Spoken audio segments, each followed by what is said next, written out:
The Falls Count Everywhere podcast would like to mention our friends at the following. For the most intriguing wrestling stories and info on independent shows in multiple regions, nobody does it like We Talk Wrestling. Subscribe to Facebook's #1 interactive community for professional wrestling today. Pro wrestling on Tuesdays are a blast with the Wrestle Talk podcast. Join the entire crew every Tuesday at 7 p.m. as they bring their takes on the major circuits, showcase interviews with various indie stars, and news on the #1 fantasy wrestling promotion, the FWWC. Visit them at facebook.com/WrestleTalkPodcast and at WrestleTalkCast on YouTube and X. All of us here show appreciation and love to our first responders, military, and volunteers that help our nation as well as protect and serve us every day. Thank you for all you do. Get ready for episode number 176 of the Falls Count Everywhere podcast as we welcome the young competitor out of the Southwest, drawing their motivation from the dark and representing the NWA Texas territory. The King of Darkness, Nathaniel Greysin.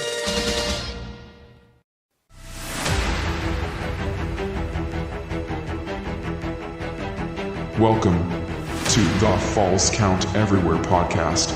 The show starts in 10, 9, 8, 7, 6, 5, 4, 3, 2, 1. Go!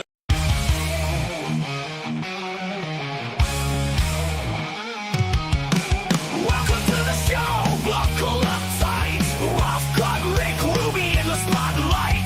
Shout City Mouth Zmiz breaking it down. Best wrestlers podcast in this town. Blood and sweat in every word.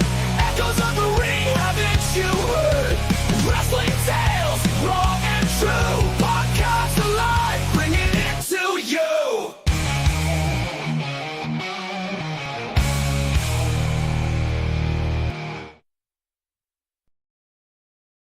Good evening, everybody. We are here live once again on another Sunday, and a cold Sunday at that. And it sucks with the week I've had, but we're here to have fun here on Sunday night with episode number 176 of the Falls Count Everywhere podcast, and we're here live with you on a coming off another big week of wrestling. It doesn't seem to disappoint in the major brands, and of course, we've got some local stuff to talk about here with you as well. I am Rough Cut Rick Ruby here on the left, and of course, to the right, the Gem City Mouth Zmiz. And we're a little bit of a matrix here, or matrix feel, I should say, with our We're breaking the matrix. That's what we're doing. Yeah, man.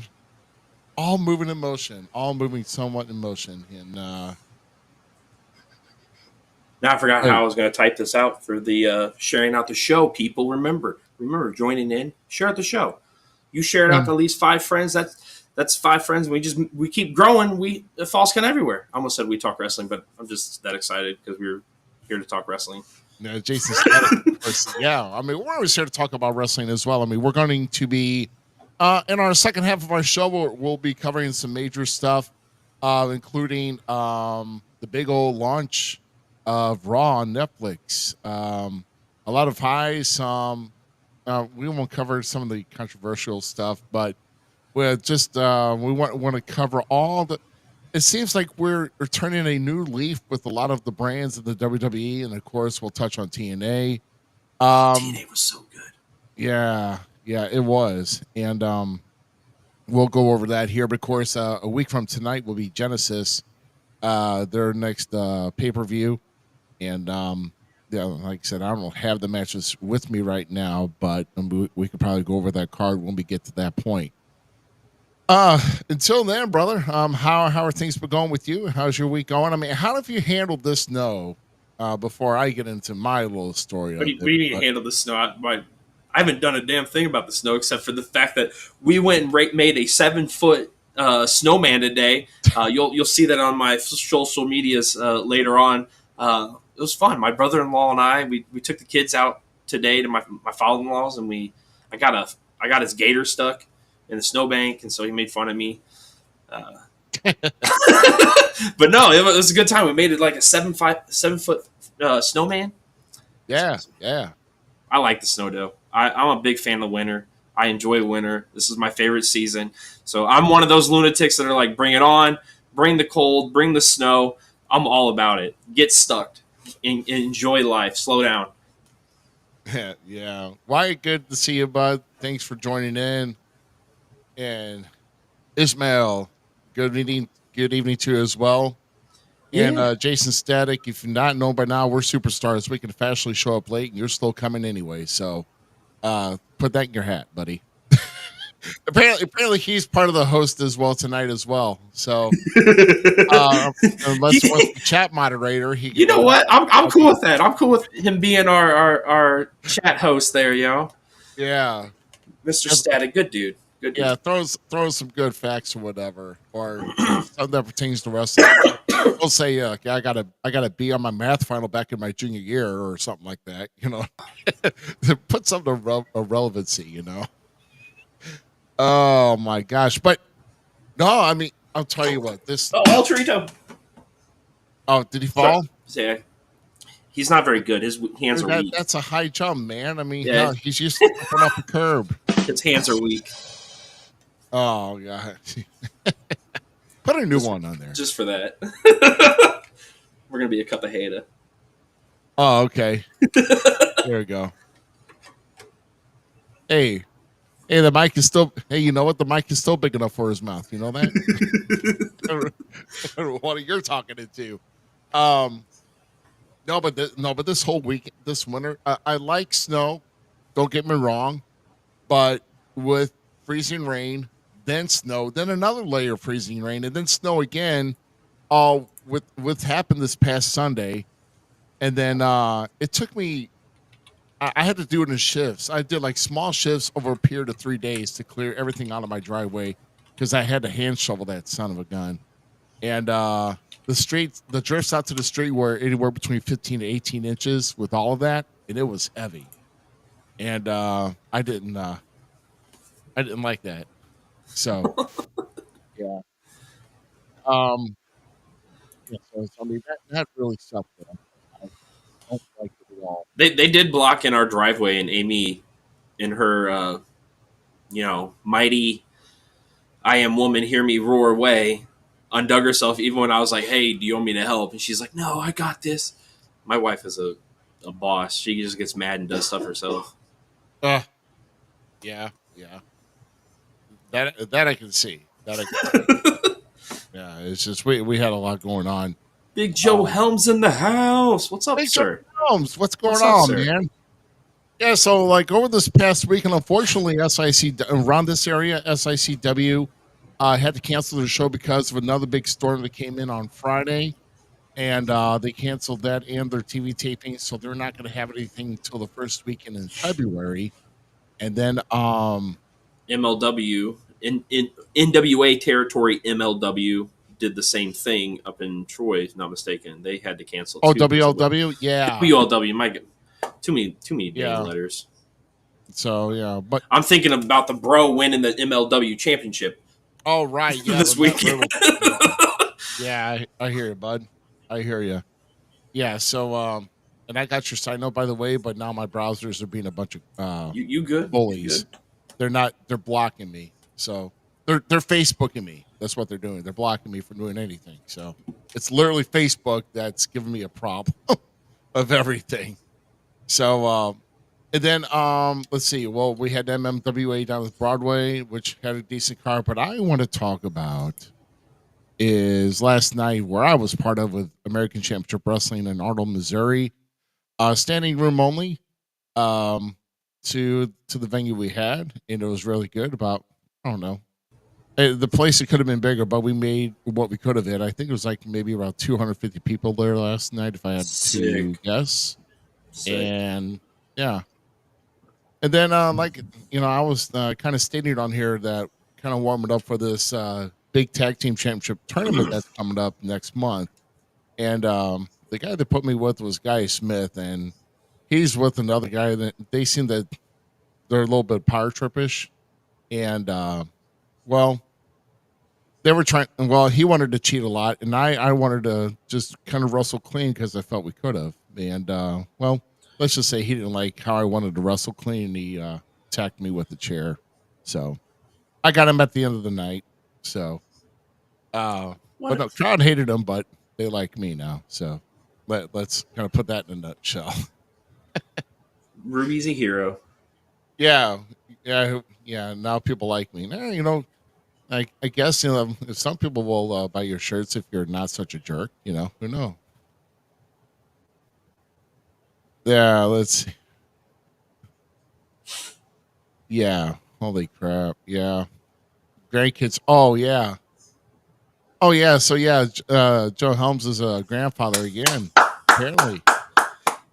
Well, that's why I put this up. That I was like, dang, popping out one now. Yeah, it's a great thing. I love kids. So. He said one popping out of the chamber. I was like, what the? And I'm like, is he talking about he was. I mean, that's crazy. When you're good at making baked buns, I guess. Hey man, if it's cold, you got nowhere to go. What's there to do? Make babies. You're so wrong. I'm so wrong. But let's kind of get to our other notes here. You guys, you've been watching us for weeks or now. I'm going to pip this out worse than trying to get rid of I used curtains, for like 2 years. But this is where you can get our shirts, brother. In fact, they were at ACW last night. He had an opportunity to get them in Arnold, Missouri with the Falls Count Everywhere shirt. Could have got them right there and then. I'm rocking mine. You talk wrestling. Hey, yeah. So we talk. Do you have any of the shirts that you bring with you, Z? Yeah. I'll have the shirts at NGW next week and stuff. Oh, yeah. You can always hit the scan code. I have a scanner code too, so if I don't have your size, you can order it. Yeah. Venmo me a few bucks, will you? No, they just order it off the scanner, dude, and it comes right to them. You don't even talk to me anymore. It's done. Right. There you go. You're helping me out, and you're getting cool gear. That's how I see it. Yeah, help the brand out, man, because we want to do a lot of big things. 25 apparently is, we always aim to do something more and more every year, and 25 is no exception to that. And like I said, thewokebrand.com. That's WHOAQ brand.com. Love you, Terry. I actually got asked last night. And was like, hey, do you have this in a crop top? I'm like, how do you make a crop top? I don't know. It's just. Don't you just cut the shirt? Yeah, I mean. You can cut it yourself. You buy it, you cut it. You do whatever you want. I thought about cutting mine into a tank top, so I'm not going to lie.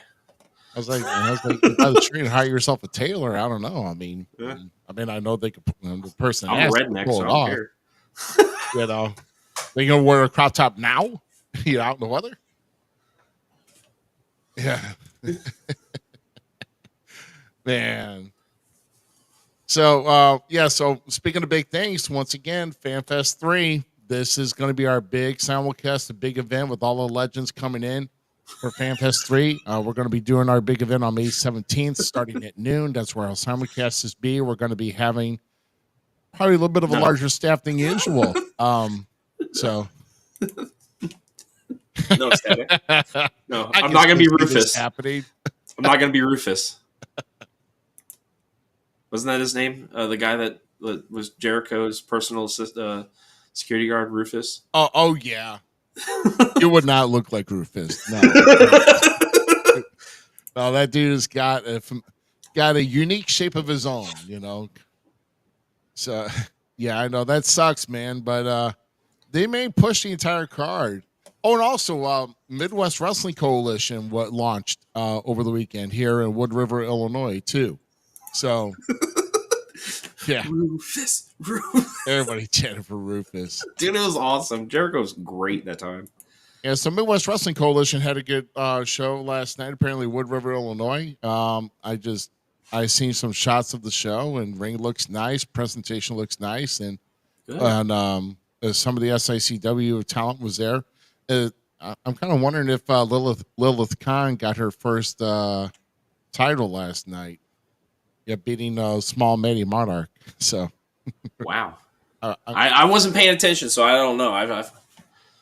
Yeah, I mean that's the match that kind of intrigued me. I'm kind of wondering how Maddie Monarch got around. Oh, Lilith destroyed Maddie. Love Maddie Oh, though, I'm but sure. I love Maddie, but Lilith, Lilith destroyed. Yeah. Oh, sorry, bud. Oh, my bad. I was Yeah, it's all right. I'm assuming big. when you say she did, I'm assuming that Lilith won Yeah. and is the new champ. So, yeah. So, White, if you do, buddy, hey, if you get in the if you're on that day, just stop by us, man. We maybe get you on live during our simulcast. So, we're gonna. There's somebody that you and I both know we might have as a producer. What? For that day. So, Oh, okay. he offered, so we'll see, but we'll get into that later. But Hey, I'll be there next week. yeah, Endless Winter, New Genesis Wrestling presents Endless Winter, big show there, and of course Tobias Storm, My dude. yeah, Dexter Roswell. Is that TNT the tag champs? Yes. Yeah. Okay. TNT And of course, are the tag Nick champs. Midas, who's made appearances in AEW and most recently GCW. I'm curious to see what his role is going to play. But the fam will take on TNT for the NGW tag team titles. And I do believe that there's an opening round match for the women's. There's going to be a women's title coming soon. Yes, I believe that is in. Yep, you're correct, sir. You're correct. So it's gonna be a big show. Playboy and Ricky Cruz are supposed to have their final match ever in NGW. This is fans bring weapons. You know how crazy that can get. So my buddy in the pink might get beat up, and I don't want to see that evil doer Ricky Cruz. Yep. So we actually had an inquiry here of when we're going to hear from the leader of the Greysin family. Well, you won't have to wait much further, my friend, because at this point we're going to go ahead and move on to our featured guest who's been waiting patiently here for us here. And of course he is part of one of the new territories that the NWA has acquired. There's a couple in Texas at least, but this one is the Dog Pound Championship Wrestling territory. That is ran by two-time WWE Women's Champion Jazz and, of course, Rodney Mack. And we just got a lot to discuss with him.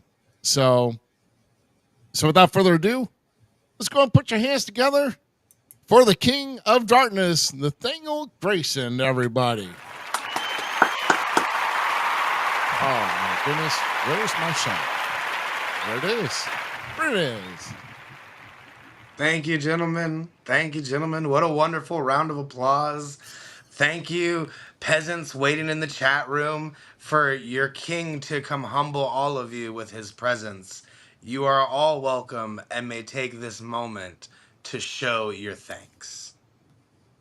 Well, I mean, we thank everybody that's watching here tonight. We thank you for joining us, and I know you had a show this past weekend as well, doing some travels, and of course you're continuing to stay busy as well.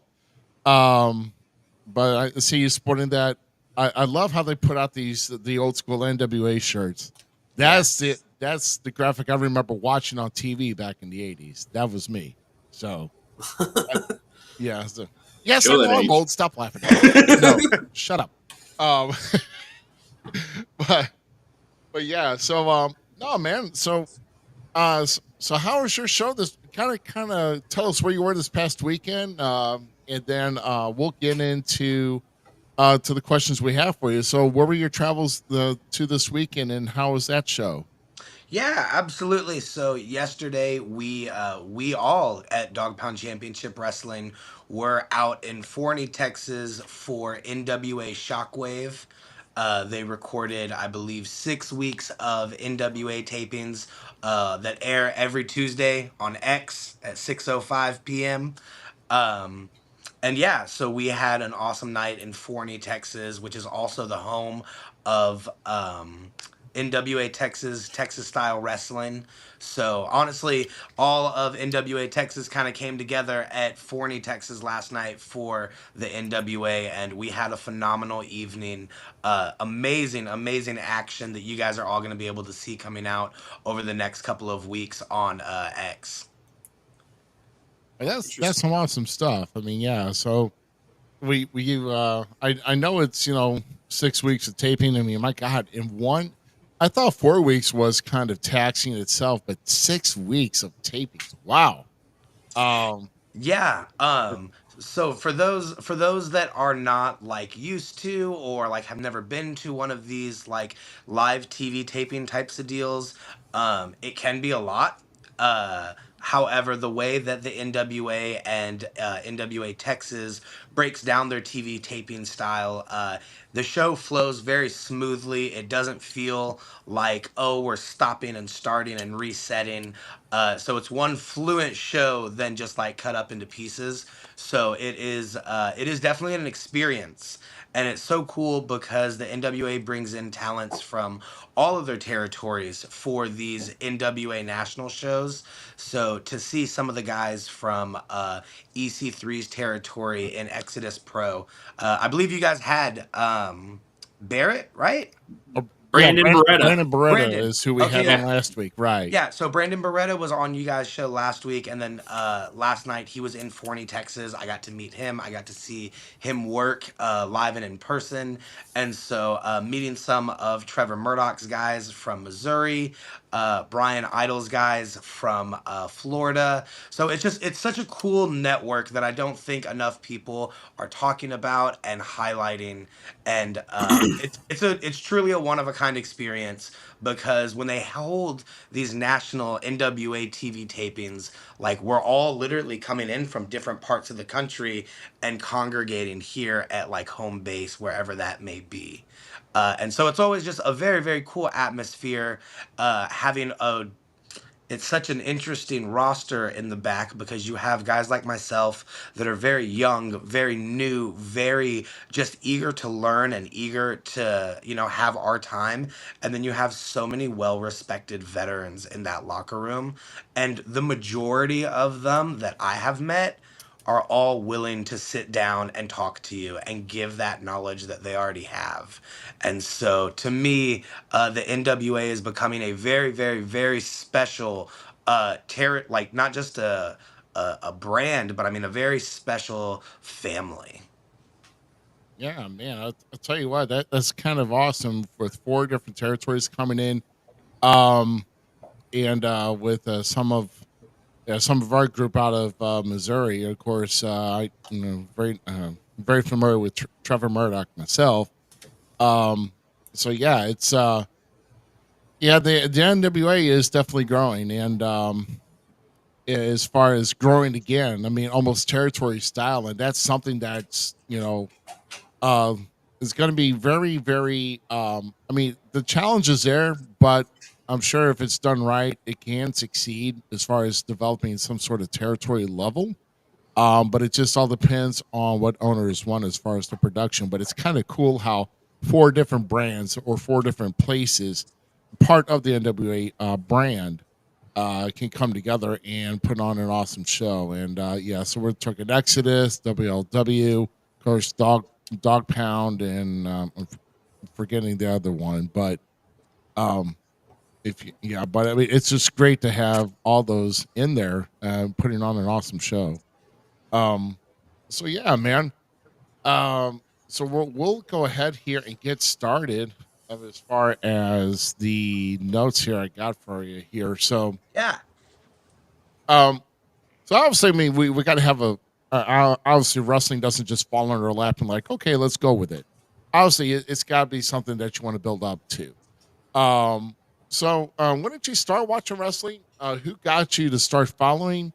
Once you started watching it, and what wrestlers caught your attention the most while you were growing up watching it? Yeah, so I am a millennial, loud and proud. So you can start guessing like all my answers right off the top of your head, right? John Cena. No. Hold on. Back up. Don't besmirch the King of Darkness like that, damn it. Okay. No, man. So, my dad was the one that got me into wrestling, from the jump, and we were privileged enough to go to a WWF pay-per-view, uh, right at the height of the Austin era. So we went to WWF No Way Out of Texas in February of 1998. So this is right before Austin went on to win the WWF Championship.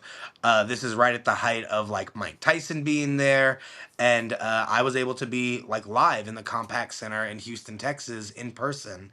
And so, Wow. being a little kid, uh, in the crowd when the actual glass breaks, seeing Kane at like peak heightened first run Kane.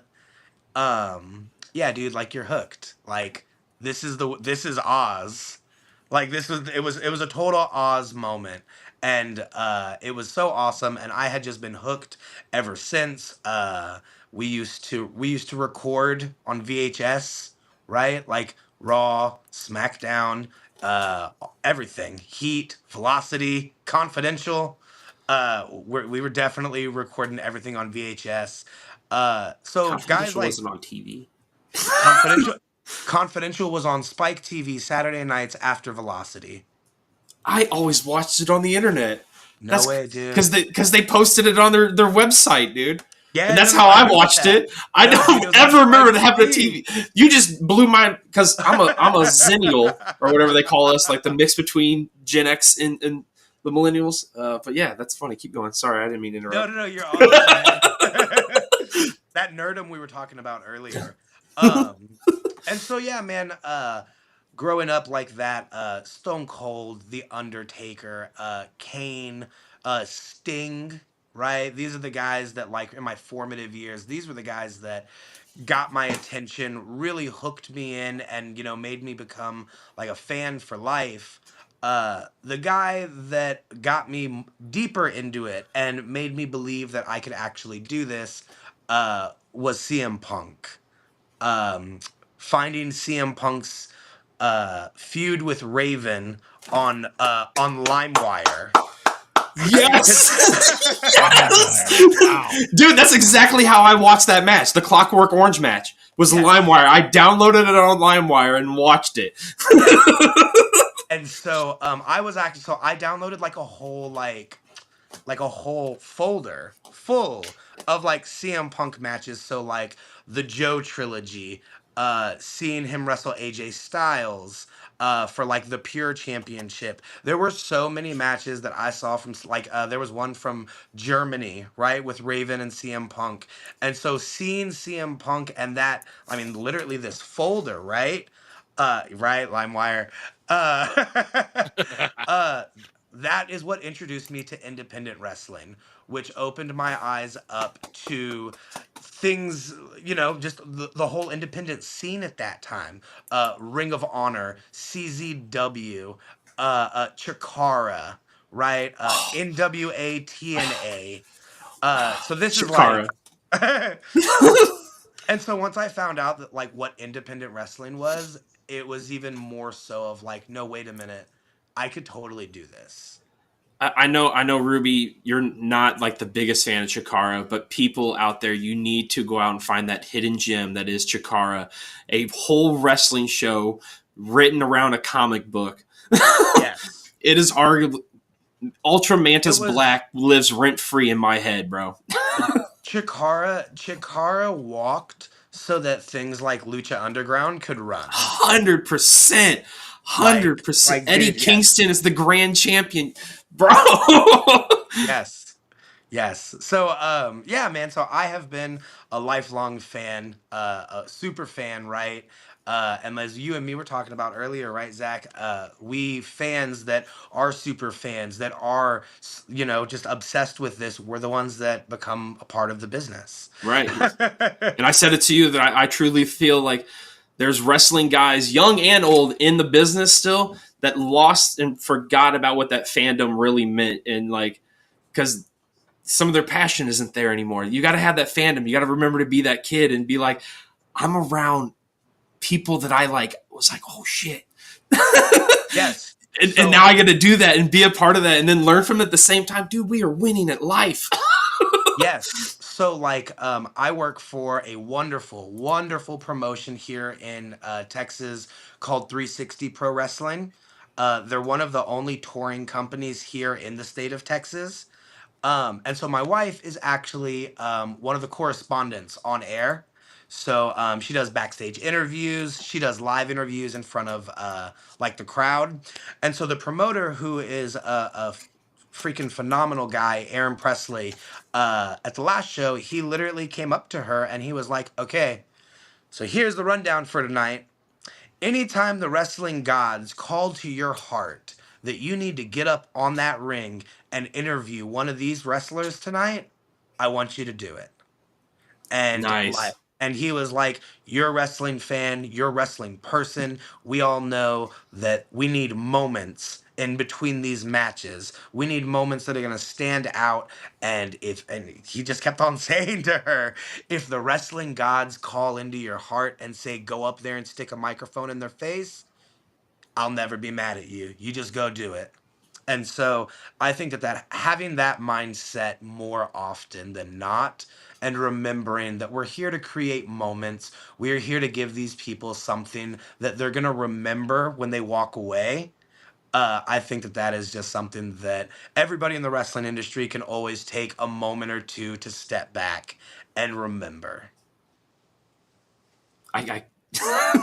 Ruby, I can't say it any better because one of the first shows I got into before like making the jump into the business for me was an RCW show here in Quincy, Illinois, and a gentleman by Kenny White, sensational Kenny White, great guy, great talent. He was like up on the ring post and he points down at me and I pointed at him. We had like this moment because he came up to me later and talked to me about it. And he's like, dude, it felt cool. Like it's those kind of things. That's one of the guys that helped me get into the business. But you were also hanging out and getting your stripes down at the Dog Pound with Rodney Mack and my personal favorite female wrestler of all time. There is nobody better than Jazz, in my opinion. Go take us through like an experience at the Dog Pound and some of the things that you've learned from these great minds, and stuff that you're going to hold on to 100%, and then stuff you're like, okay, they told me to stay away from that. I'm going to stay away from that, and navigate us on those learning skills that you gained down there. Oh man, so Rodney Mack and Jazz own the Dog Pound Dojo here in San Antonio, Texas.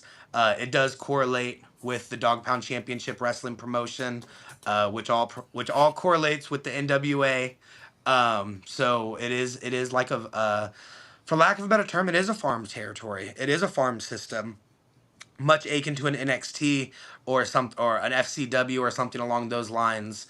So here at Dog Pound, it is hands-on. Every single session. We train 3 nights a week, Monday, Wednesday, and Thursday. Every night that we are in the dojo, we are getting hands-on teaching from Rodney Mack or Jazz. And so there is never a night, like if they're not going to make it, there's no practice tonight. Like we're just all going to go meet up at the gym or, whatever. But like, there's a lot of schools everywhere, right? Everywhere that have names attached to them, and then you never see them, or you see them once a month when the fees are due, right? When the bills are due, you know that they're gonna come around, right? and that is just not how Rodney Mack and Jazz operate. Rodney Mack and Jazz are so all in on every single one of us.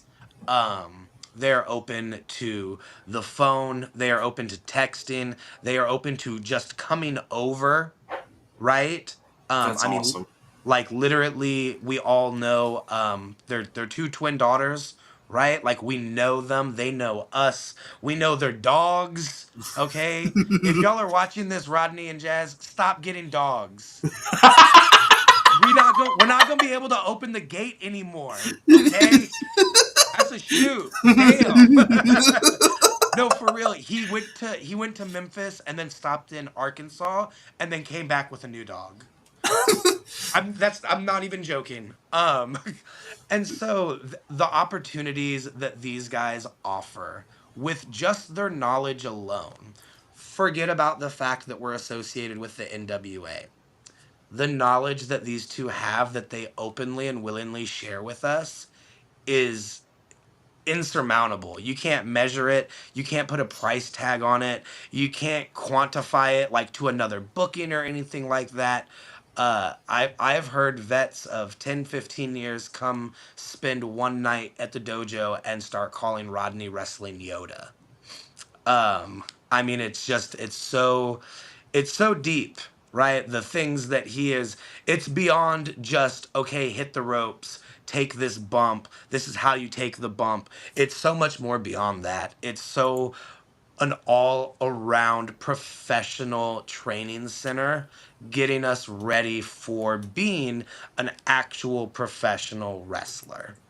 And there is a very big difference between guys that are out here doing this for a weekend hobby, and that's absolutely no disrespect to those guys because, hey man, if all I could be was a weekend hobby wrestler, like that would be enough, and like I'm still living my dream. So absolutely no disrespect to those guys, but to the people that are out here that are trying to become an actual professional wrestler, make this our job, make this our living.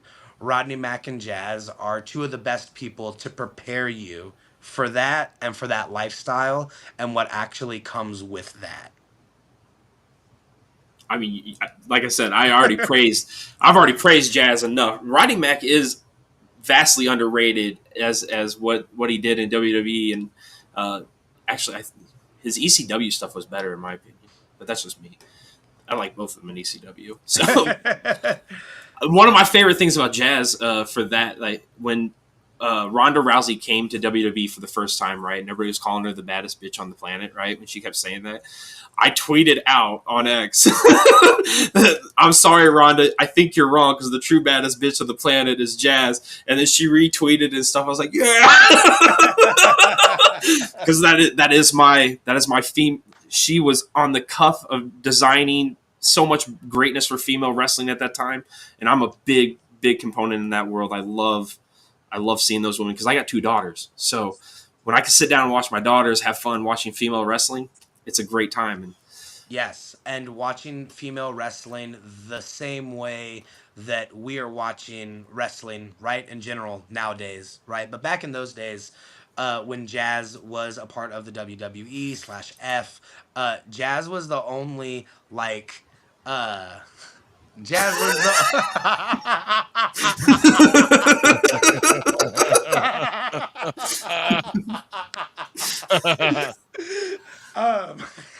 Jazz was like the only like real wrestler. She was the only 100%. She was the only real female women's wrestler that's going out there, and you did not want to see Jazz in a bra and panties match. You wanted to see her smash someone, and 9 times out of 10 she was gonna do that. And listen, she doesn't like me saying this. I've been doing the podcast run this past couple of months, and she has told me specifically not to say this anymore, but like, oh well, I'm the king of darkness, right? Jazz can still kick anybody's ass Oh, to this day. 100%. 100%. Like to this day, if she messages you and is like, "Nah, don't listen to him," she's lying. She's lying. She has still got it. She still lays the smackdown on us anytime she feels like she wants to. Okay, and beyond that, she is one of the greatest minds in female and women's wrestling, and she is a pioneer that deserves her flowers now, today, yesterday, and tomorrow. Jazz is both Rodney Mack and Jazz are criminally underrated, underappreciated, and those that do know about Rodney Mack and Jazz appreciate them and respect them very, very highly. And I am lucky and fortunate that I have been able to be a part of this from the groundswell, really, and be able to be with them and to help them grow this Dog Pound Championship Wrestling into what we've built today as a proper NWA territory now. Yeah, I got to applaud for that. Absolutely, man. Now, I'll tell you, Jazz, and I'm glad that Jazz got a part to. She got a chance to be part of the WWE Women's Division before it went to the Divas era, because once again, it should be Women's Championship. Yeah, I mean, I'm sure the Divas brought out, a different side of women's wrestling, but it's all about wrestling. It's all showcasing talent. It's all giving them equal opportunity, I believe, because there's some women's divisions out there today that are overshadowing some of the men's divisions. 100%. Whether it be the same company or other companies. AEW, we're looking at you right now, or at least I am. Yeah. No, man, you're totally right. There was a point in all of our fandom, right, where if somebody looked at us and said, "Hey, what would y'all think about a weekly wrestling show that was just the women, just the chicks?" And I'm sure that all three of us would have been like, "Well, not while my mom's in the room, but like, sure, maybe once or twice." And like nowadays, me and my wife on these road trips, we literally talk about how like, no, dude, if WWE started like, whatever you want to call it, right? But if they did like WWE a women's show on Thursday I'm all nights, for it. dude, I'm watching it. Like I'm 100%. I'm watching that stuff. I'm watching it. I'm invested in it. I am watching it with the same, the same attention that I would be watching a Raw, a SmackDown, an NXT, anything like that. And so for Jazz to be mentioned in that same sentence of like, this is how these women got here. It should just be more commonplace. Like really, it really should. And I'm not. I don't get beat up for him, so I don't have to say yes or no. But I agree 100%. She's gonna beat me up more for saying all this. No, like, dude. She's gonna beat me up because I'm putting her over so much. She yeah. I mean, like I said, Rodney deserves his flowers too. But Jazz, to me, like that is her and Awesome Kong were just like the pinnacle. They're not the pinnacle because there's so many other Medusa, all those. But like, I don't know. It's a cornerstone woman. In my opinion, in the industry, was Jazz. Yes, I think that when you start talking about the history of women's wrestling, right, you cannot talk about that era without talking about Jazz. And because without women like Jazz and Gail Kim and Victoria and Awesome Kong, and like that whole early knockouts division, right? But we're gonna table that, right? But like that whole first round of knockouts division, like, you can't talk about female wrestling, women's wrestling today without discussing those names, because without those names, who knows where the ladies today may be. And you know what? Like I overheard Chelsea Green saying that she like would rather be in the Divas era, but like I think that is so cool because it's dude, it's the exact same as the guys, right? Like FTR, good example, right? They only bust out a modern day wrestling style every now and then, but they're a traditional ground and pound, separate the ring like brainbusters type tag team, right? Well, what's old is new again. They're the only ones doing something like that. So it makes it interesting. It makes it different. It makes them stand out. And I believe the same thing with like somebody like Chelsea Green. It's just a different flavor of ice cream. And as long as it is used correctly within the context of the show, like bring Chelsea the Diva out, damn it. I'm so disappointed they did not turn that women's title. The women's title should have been turned into a butterfly for them. Because Chelsea won it. Like, they could have had the one, and then she changes it into the Diva United States Champion. Would I have been think hilarious. that would have been really good. That would have been very entertaining, right? Like, I'm the number one diva in the world. Like, Yes, beyond dude, it would I'm have not been. a normal Oh, woman. I'm a diva. Like, they're yeah, missing dude, the it would boat have with been her. great. She's one of my favorites. I love her. Sorry, Ruby. You take over. You have the next question. I kind of hijacked the show. No, I mean, no. Like I said, this. I mean, this is great conversation. I mean, and that's why bringing all these other points into the fold here, and that's awesome banter. So I don't mind it one bit. But like I said, in one of your last month going back, you had a posting on Facebook that you one of your most memorable highlights being in the ring as the former world's heavyweight champion. So kind of take us through who that champion was, what type of match it was, and what do you remember most about that experience being in the ring with a former NWA world champion? Yeah, so as we mentioned earlier in the show, NWA does have two territories here in Texas. NWA Texas Dog Pound Championship Wrestling, which is my home base here in San Antonio. But then they also have NWA Texas Texas Style Wrestling Mm-hmm. that Yeah. runs in Forney, Texas. And so I was given the great privilege of working Baron Von Storm in December, also known Oh, as Tim Storm. yeah, Yes. yeah. Tim And Storm, yeah. Uh-huh. uh man, what an incredible experience, especially for this particular time in his career. Of course, this match happened before his tag team partner Jax Dane passed away. So I'm not sure how that will affect his overall trajectory or anything like that. But to be working with such a revered talent, a former NWA World's Heavyweight Champion, was special, and it was quite the honor. And just, I think the two things that I like are most memorable and sticking out to me is just the way that his mind worked before we went out the curtain.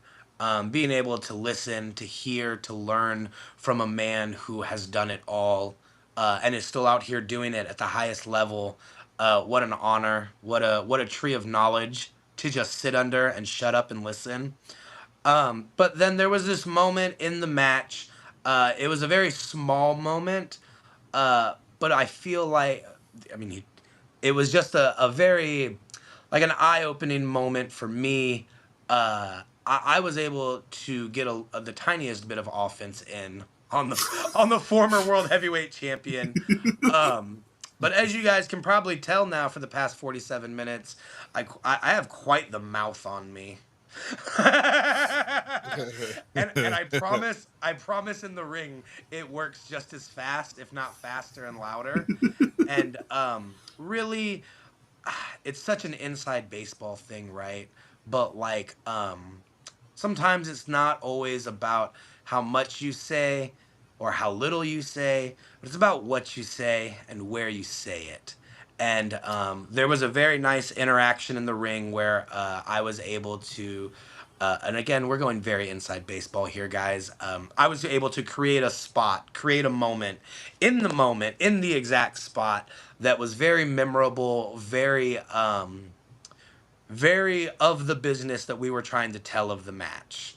Every match is supposed to be telling a story, and for that particular match Bluetooth with that disconnected. particular story, Bluetooth connected. okay, Sorry. no, you're good.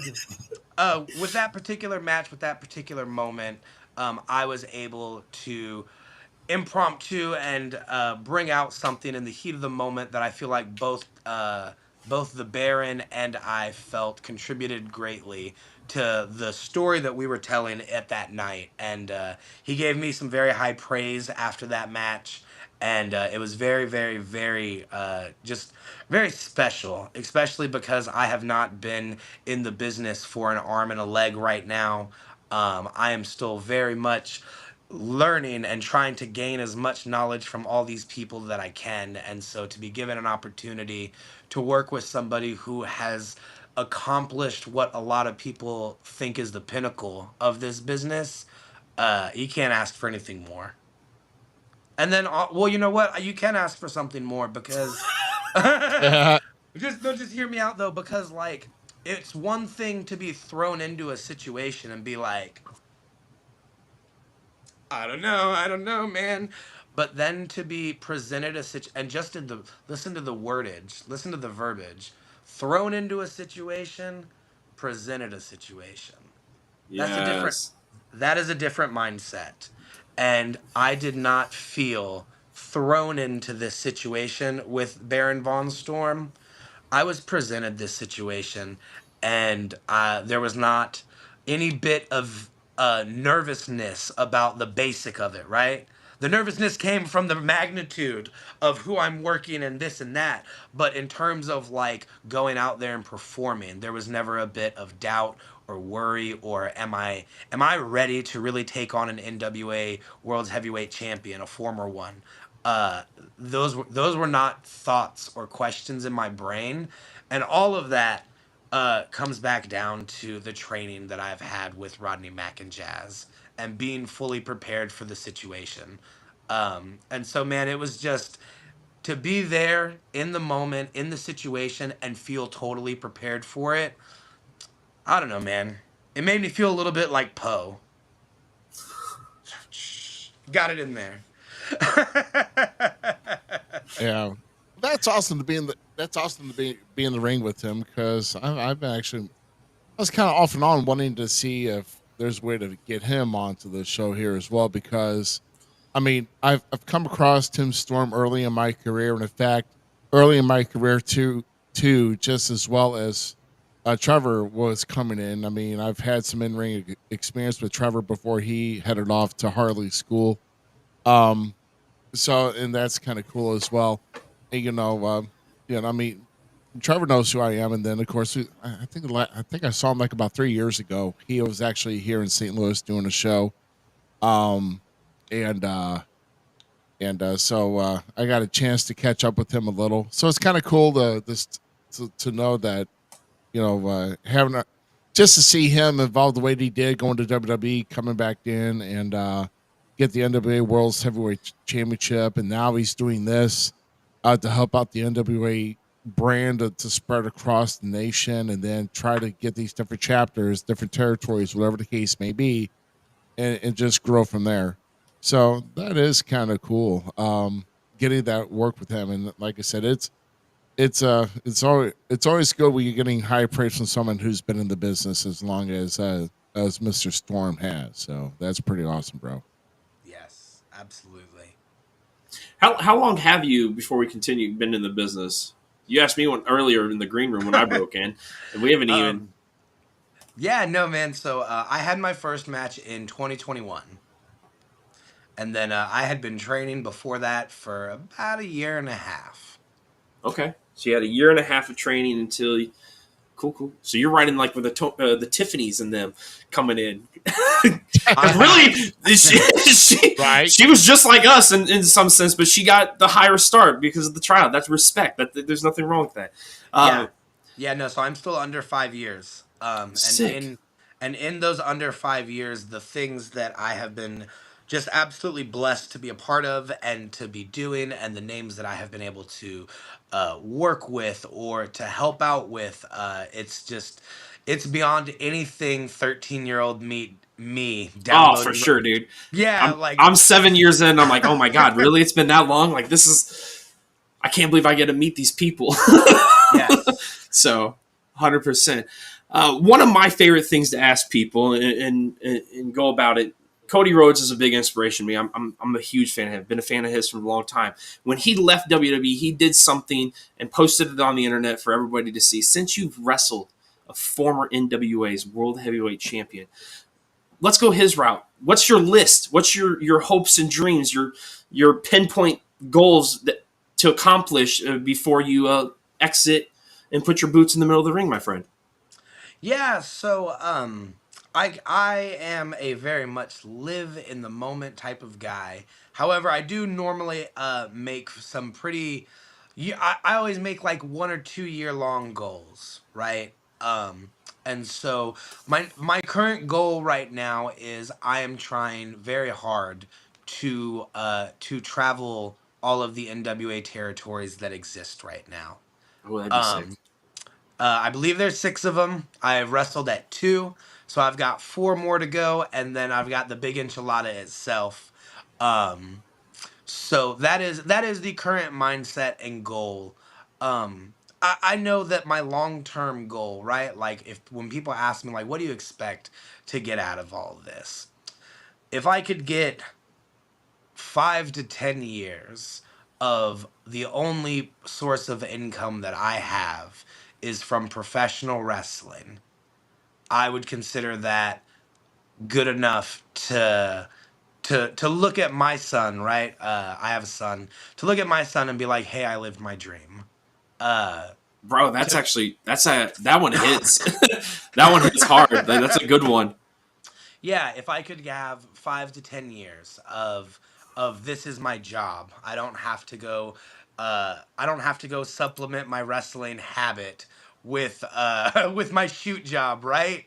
You know, that is the ultimate goal, the ultimate dream, to pay my bills being a professional wrestler. But this year, my current goal, my current focus is getting out there to these NWA territories, getting myself out there beyond the great state of Texas, which can sometimes be a hassle because the great state of Texas is like 5 different freaking states.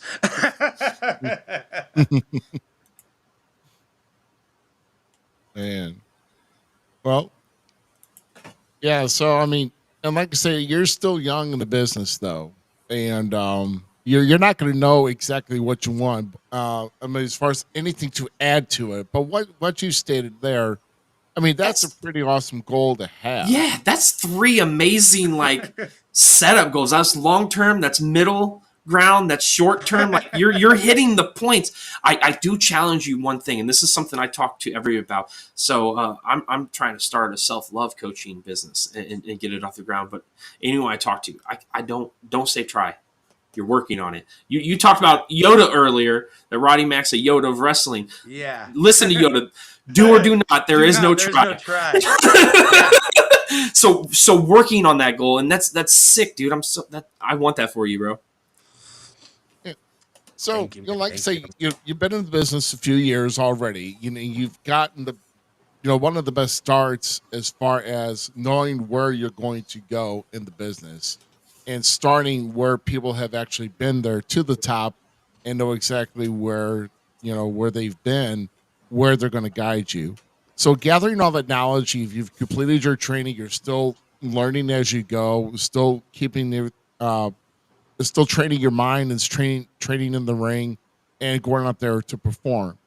So if somebody new comes to you, like if somebody comes to you that you've never seen before, and they've never ever been in the business, but they want to get into the business and they think they can wrestle and start training, what would be the most important piece of advice that you would give to them and why? Can I curse on here? Was it after 10? It's after 10, I guess. Okay. Are your kids in bed? I don't know. Okay. Guess. So, what I would tell anybody that is very serious about getting into this industry is whatever you think you know, you don't know jack shit. That was tame. I thought, right? Like, I thought that I was smart. I thought I was hip to this. I thought I knew it, right? I didn't know shit. I didn't know anything. One car ride with Rodney Mack from San Antonio to Memphis, one way. I figured out before we got out of Texas, I don't know a damn thing. And anything that I did know was probably half true or half truths. So you have to come into this with an open mind. You have to come into this with an open mind, and I think the most important thing, and this is something that I feel like gets like just discarded a lot after a certain point, you always have to be coachable. You always have to be coachable. Um, because you never know where the other guy has been. You don't know what he has seen. You don't know what he has done and who he has done it with or for. You know, I have. It is always a constant learning curve. The higher you get up this ladder that is known as professional wrestling. And it goes both ways. That's what people don't understand. It goes Yes. both ways. It really does. Yes. There's a point, right, where like maybe you are stuck in your ways. And maybe you are at that point where like, no, kiddo, we're gonna do this.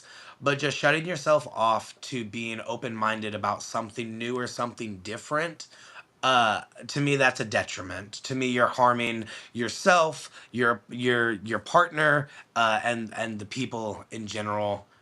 You're comfortable, and I think that comfortability is something that not is not acceptable in this business. If you are comfortable with where you are at, uh then you probably should just stay there. You know. And so yeah, man, I would tell somebody that's breaking in, be coachable, clear your mind, young Padawan. I love And it. but yeah, just because training never stops. I have been working now, right, since September of 2021, and I still go to training 3 times a week as much as I can. Right, I have a wife, a kid, a job, all that. You can find me at least 2 nights a week at the Dog Pound Dojo. That's not something that any of us believe that like. I know that some schools give out those certificates, right? We don't. We don't have such because it truly never does stop. I We like that mentality right there. and that's why we call ourselves a dojo and not a school. A school has a curriculum and a beginning and an end and a test and all this other shit, right? A dojo is meant to be a continuous learning lifestyle. That's why the guys that go to Japan stay in a dojo and they live and breathe and eat wrestling. And if Rodney Mack could charge us for room and board and lock us up for 6 to 8 months, he would. He would. I dig that. But training is a must, right? Like because it is just all the time thing. Like you never stop training. You never stop listening to anything that's being said. If they're talking wrestling, be that fly on the wall, be that sponge, and be ready to soak something up. Yeah, absolutely. So this is a Rodneyism right here. What's about to come out of my mouth? You get signed by the NFL, right? They hand you your contract. Well, now they just took your soul, and the very next thing they hand you is a playbook, and now you know. Now you know what your job duties are. But the very third thing that they hand you after that playbook is your practice schedule. These are multi-billion-dollar athletes that are being handed a training schedule. You get signed by the NBA, the NHL. Pick a team sport, I don't care. Pick a country. You're getting a contract, you're getting a playbook, and you're getting a practice schedule. And so that is just something that we really stick by down here. And over time, right? Because when you hear and see everybody else in all these other schools, like, oh man, like you've already graduated and you've got this cute little certificate, and now you're out there, on the independent scene, and for moments you start and question like, well, why isn't that me? Like, why am I still coming to training? Why am I still busting my ass and doing 5x5s and crunches and all of this stuff, right? And then you run into these people out there, and now you're having to work a match with them, and then you start understanding, oh, this is why I should be going to training. This is why I should be busting my ass every week so that I don't end up like this.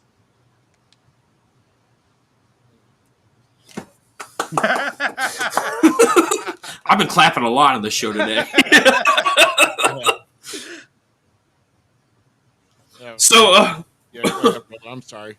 no, you're good. I didn't know if you were going to say add to it. I wanted to keep the conversation going, but we're going to play a little game. The only thing I added was a logo by his name. My bad. So, Hey, thank you. we're going to play a little game real quick. I'm gonna throw out two things. You're going to pick. We're going to see how much knowledge in old school do you actually have. So it's going to be one or the other. You know, there's no right or wrong answer, technically speaking. There is wrong answers. But, all right. Jim Ross, Tony Schiavone. Jim Ross. I'm a WWF kid. Tony Schiavone. I like Jim Ross, though, too, but Tony holds a special place. Midnight Express or Rock and Roll Express? Rock and roll. 100%. Good answer. Rock Good and answer. roll, man. That's the ultimate baby face. For any younger guys on this podcast watching right now, as soon as we're done, take your ass over to YouTube and go watch Rock and Roll. Yeah, weren't they on Ring of Honor recently too? Oh yeah, dude, they've done stuff for AEW recently with some things, and they just did ROH. Yeah, ROH. I'm halfway through the episode with Jericho. Yeah, dude, they're killing it still. They're doing great stuff, man. Scaffolding match or War Games? Elimination Chamber. That wasn't one of the questions, but I do like that answer. Well, so like, I like to go off the board for. if you're gonna make me choose between those, I'm gonna say the War Games match. But like, neither one of them are my absolute favorite. I think that there are better gimmick matches out there. So Ruby, before we move on, no offense to War Games, I'm 100% with Nathaniel here. Elimination Chamber is so much cooler. Well, so my thing is that like it never made too much sense to me. Like, so you're only like you just win by beating one guy, like to me, like even as a kid, right. like even as a kid, I was like, why wouldn't you have to beat these guys one by one by one? One of the things that I have seen complained about, or like that they like that has been changed, that I don't necessarily like. I loved the whole you have to surrender. Yes. Like, I 100% agree. But I understand why we switched. I understand why we modernized it and all that. But like, it is truly not my absolute favorite match. I think Bruce Pritchard says like, "Well, damn, the only thing that matters is the last 5 minutes." And sometimes, every now and then, I do feel that way. I feel like the last two War Games have been pretty. Like the Bloodline War Games have been very much like entertaining from start to finish. So, I don't care what it says. That last Blood Wars one, that was totally a cutscene from 2K25. Yeah. Nobody can change my mind, dude. Everything that happened in that, go play a video game because it was dang near like dot the I. Yes. But I still liked it. You're wrong, by the way, for writing this next one up, Ruby, for me to ask him. Like, two of my personal favorite guys, and you're going to put them up to each other, Dusty Rhodes or Arn Anderson. Right? What a dick move. It makes you think, though. It makes you think. So, for my personal taste, God, I feel like I'm gonna get roasted as shit for this. You can blame me. I'm gonna go with Dusty Rhodes, and here's why. See, I don't think he's wrong on this either.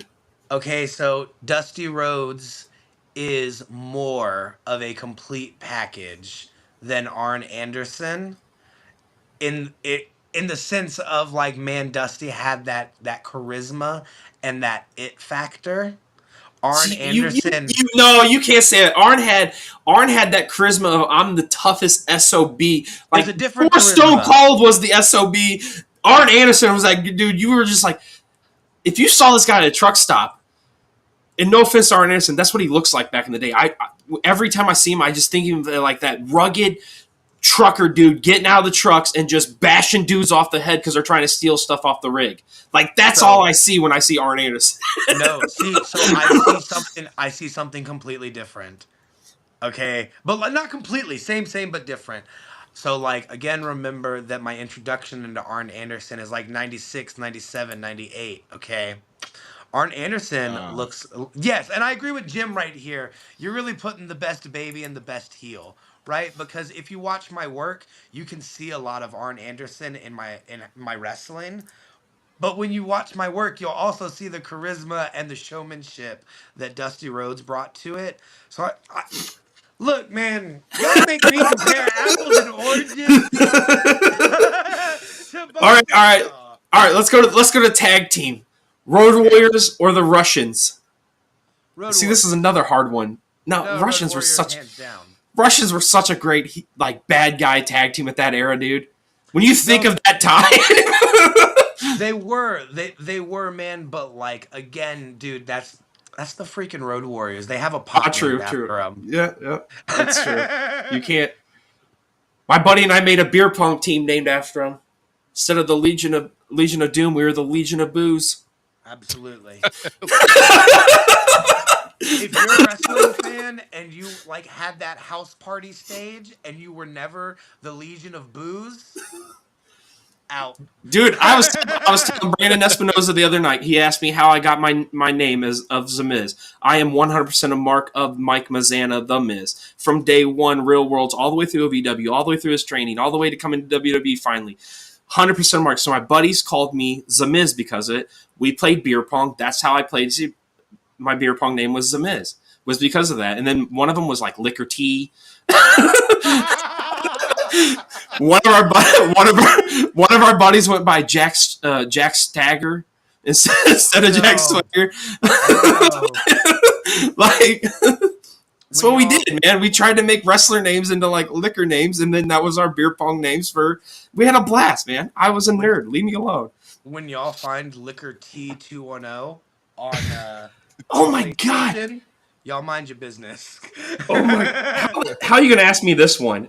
Just after the other day that I literally like said how Magnum TI, one of my personal favorite old school guys, and Tully Blanchard, bro. How you doing, Dick? This one is easier than you would think. But for reasons for stupid reasons, I'm going Tully Blanchard. I can respect it. We go to the same gym, and I'm terrified that if he sees this and hears this, that I didn't pick him, he's gonna kick my ass. Okay, I see Tully Blanchard Monday through Friday from like 5:30 to 5:45. He's finishing up as we're walking in. Okay, man. Hell no, I'm not picking anybody Him else. and Arn Anderson is my favorite tag team of all time. Arn Anderson and Tully Blanchard and the Brainbusters, best tag team ever. I don't care what anyone says. Nobody's gonna change my mind. All right, all right. Here it is. This is the cream of the crop, okay? Oh, Lord. The Great Harley Race. Or the Nature Boy Ric Flair. I am a jerk. Yeah, dude, you're kind of an asshole.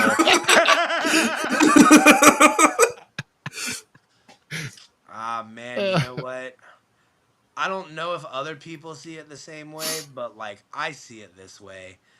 I'm going with Harley Race because in my opinion, Harley Race walked so that Flair could run. You know what? With that answer, what a statement! I could. The Nature's the GOAT in my opinion in professional wrestling. If he tries to do one more match, I'm gonna be like, bro, come on. But you are only as good as those that you beat. And does Ric Flair become Ric Flair if he doesn't beat Harley at Starrcade? What does Ric Flair become Ric Flair if he beats Wildfire Tommy Rich at Starrcade? Who knows? Who knows? But when you were looking to make a star, when you were looking to make the new star, the next star, the wrestler of NWA 80s, it had to be somebody to go through Harley Race. The same way that Brock had to go through The Undertaker to solidify his status as, nope, That's the new guy. That it's the same thing. It's the same thing with Harley and Rick. And for as great as Ric Flair is and was, and it's just he wouldn't. I don't believe that Ric Flair becomes 16-time world champion if he doesn't get that pivotal victory on Thanksgiving night against Harley Race. That's a good answer. One more real quick because Jim brings up one. Christmas Eve. No, don't do that, Jim. Don't do that. I'm not answering that. Get that off my screen. Listen, okay, so we have one of my favorite opponents to wrestle is a gentleman named Haas Holding. He is the 63-year-old outlaw. He has been romping and stomping since marijuana was considered a Class A drug. All right, and his finishing maneuver is the claw. Baron von Storm's finisher is the claw. I have wrestled the hardest hands in Texas, Jamie Holly, whose finish is the claw. I know all about the and I have had many interactions and am friends and colleagues with James Beard. I know all about the damn claw. I'm tired of taking the claw, and anybody that uses the claw for their finishing move, that's the answer. Okay, I'm not thinking between the Von Erichs. Hell no. I just got a brilliant idea. What's that? Because we're talking about FanFest 3, right? Yeah.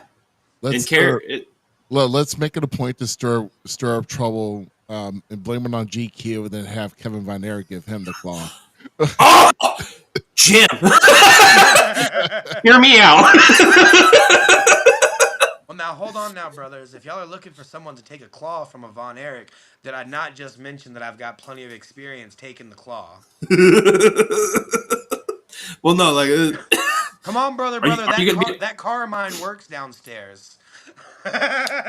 You heard? Hey, SICW's people here like that. You can easily petition to become part of the Fan Fest. Get your digits over there.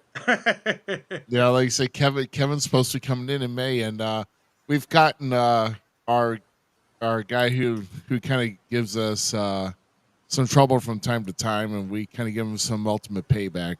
So. I did say Magnum TI instead of Magnum TA. I apologize. Oh yeah, that's right.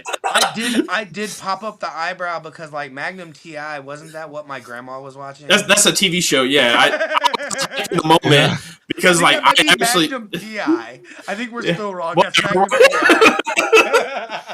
There's so much BS out there, man. Come on, dude. And so the difference between Magnum PI and Magnum TA, Magnum PI was getting chicks in convertibles. He was getting chicks from bikes. So I mean, Facts. you know, that's Harry Allen was the greatest big boots in the business, if you ask me. Magnum TA, boy, oh boy, he had it going back in his heyday before the accident. So speaking of boots getting dropped, man, I was watching a podcast with Chris, right? Van Winkle or whatever. He was talking to Goldberg, and Goldberg was talking about how awesome the Giant was.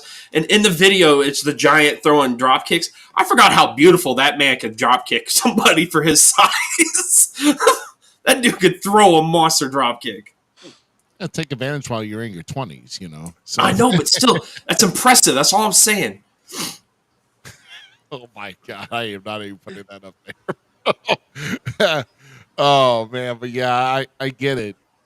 Yeah, Giant, yeah, Paul White, yeah, he can move, bro. I mean, hell, he was a former basketball star at college, Wichita State. So I mean, you know, he had to be in lumber to do something of that nature. Well, Goldberg literally gave him all the praise. He's like, I couldn't have done it without like him and his athleticism. Like, there's no. So, hats off for them. One of the cool moments of Goldberg's life. And Goldberg couldn't get over if the Giant would let him spear and jackhammer him. So there you go. There it is. It's one of my favorite things about Brett. We're having fun. We're having some. We're appreciating everybody in the comments here right now and your participation. Everybody, once again, if you haven't shared the show, go ahead and do it. I mean, we're just getting into the prime part of our show. which we're having a good time. We're laughing, and we're going to continue to do that because right now it is time for this week's Wrestling Gold Memes. There we go, everybody. It's Wrestling's Gold Memes, and let's see who's made the cover this week, everybody. Oh yeah. Oh no! That's wrong. You should not have put that one in. I've watched that promo. That's crazy that you put that picture in here because I legitimately watched that 7 promo today and him Leave cutting Dustin that shoot. alone. Leave Dustin alone. Yeah, poor Dustin. Dustin don't deserve it. Not up there next to Gain. Not Gain. I'm sorry. I love Glenn. Kane's one of my favorite, but dude, Gain is the best of the parody ones. I'm saying. No way. I can't accept that. I don't agree with that. We all know that the white brethren of Kane is by far the best. We do not condone his antics. We may not condone the usage of him in the literal sense, but by God, that's cocaine, and he is by far the top-notch echelon of the Ain brothers. You mean so the greatest combo in wrestling is the 8-ball hit and the coke slam? Gotcha. brother, since before we've all been watching. Okay, since before we've all been watching, the 8-ball and the coke slam have been the top draws in wrestling. Oh my God! Let me plug this in really quick. Game. Oh my God! Is he getting something? Yeah, he's getting a charger. Oh, okay, yeah. Okay. Oh my, I wasn't ready for this. It's okay. Yeah. It's all right. We fly by the seat of our pants here. Let's do it. All right. Yeah. All right. Drum roll. Yes, the pants. Poor guy with the in the pile driver position get caught. That's just some Japanese stuff. I'm okay with that.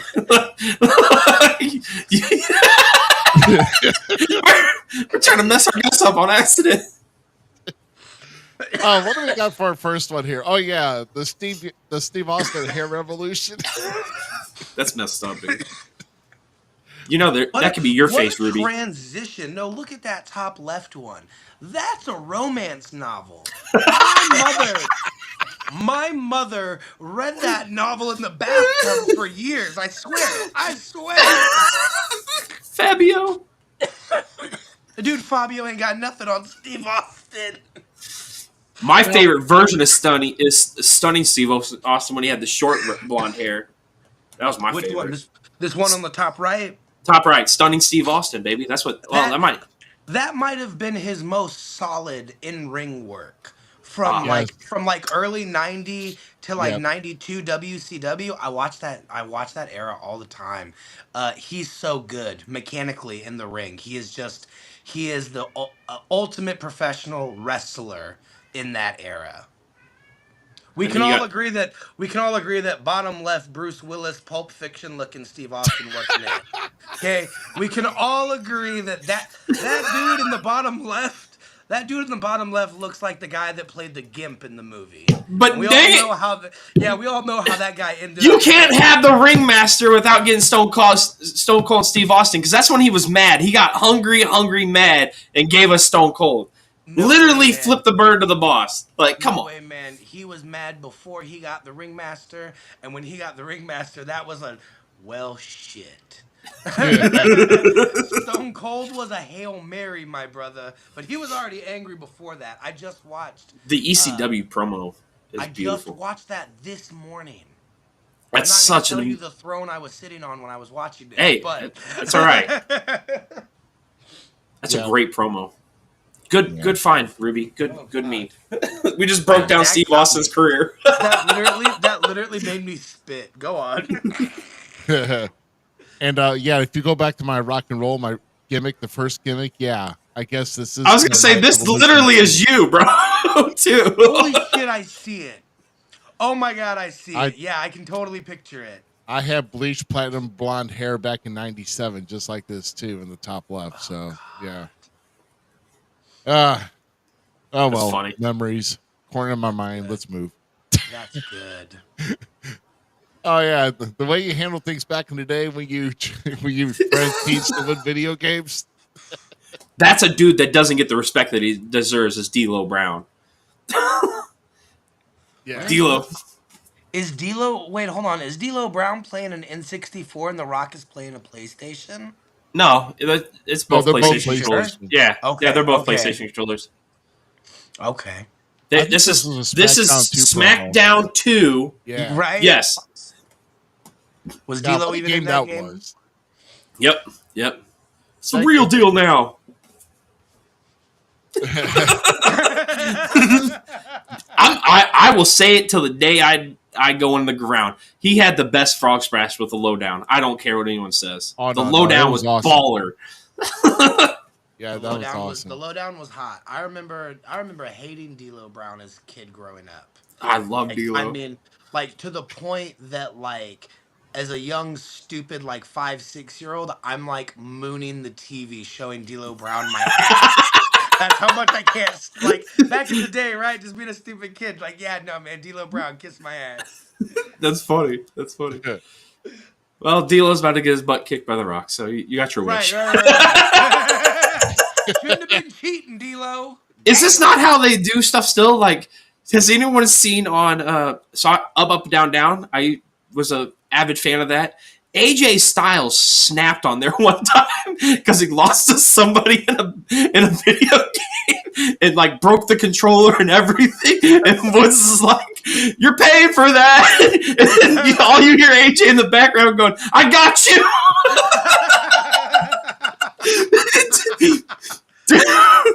That sounds hilarious. Oh man, shoot. Oh, next one. Let's see. Oh yeah, they're from last Monday. Jimmy, they really didn't like you being out there. That was a major heat on you. Oh, that's funny. Oh brother.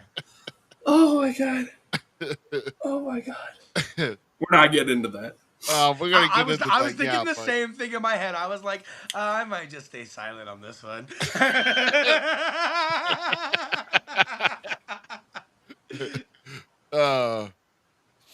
Yeah, we'll get into that in a little bit of part of the show, but yeah, we'll explain later if we get to that part. But yeah, there was some booing. Apparently, it's all Jimmy Hart's fault. Everybody loves Hogan. Absolutely. Apparently, Being a racist and a Trump supporter and hawking a shit beer has nothing to do with it. nope, not at all. In L.A., nonetheless. Yeah, so. in the most liberal city in the country. Yeah. I still question it because Taker got cheered, and Taker's No, man, all over because he's- Facebook. Because he's not a racist. That's why. Well, true. He's a Oh. good human being.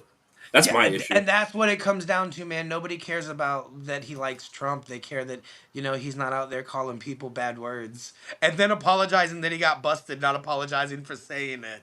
We didn't forget Hulk. Yeah. Well, let's see what we got for our next one here. Oh yeah, don't tell me you love Broadway if you've never seen. You know what? That was like the Phantom of the Opera right there.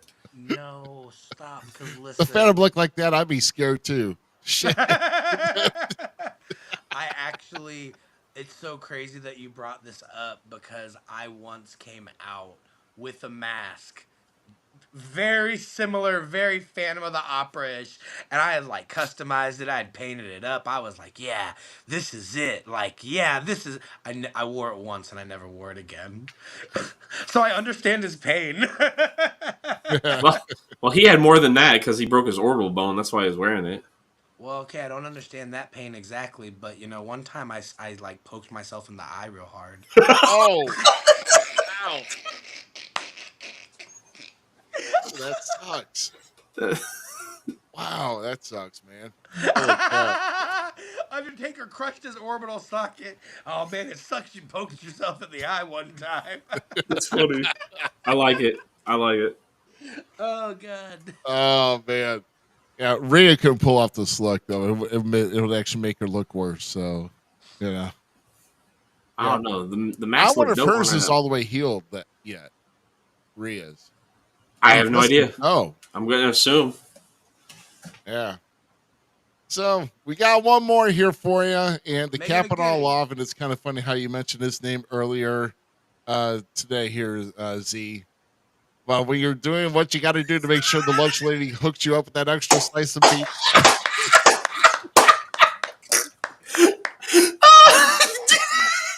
Listen, man, listen. Don't you remember that, like, when they were hot? When they were fresh out the oven? Oh, dude, those pan pizzas, I don't care what my kids are like, that sucks. I'm like, no, that pizza was the bomb, bro, back in our time. What are you talking about? Bro, I would have traded my whole locker for a week to get that last slice of pizza that was still hot. Now, I don't know if I'd go this far, right? They've got some interesting hand relations going on.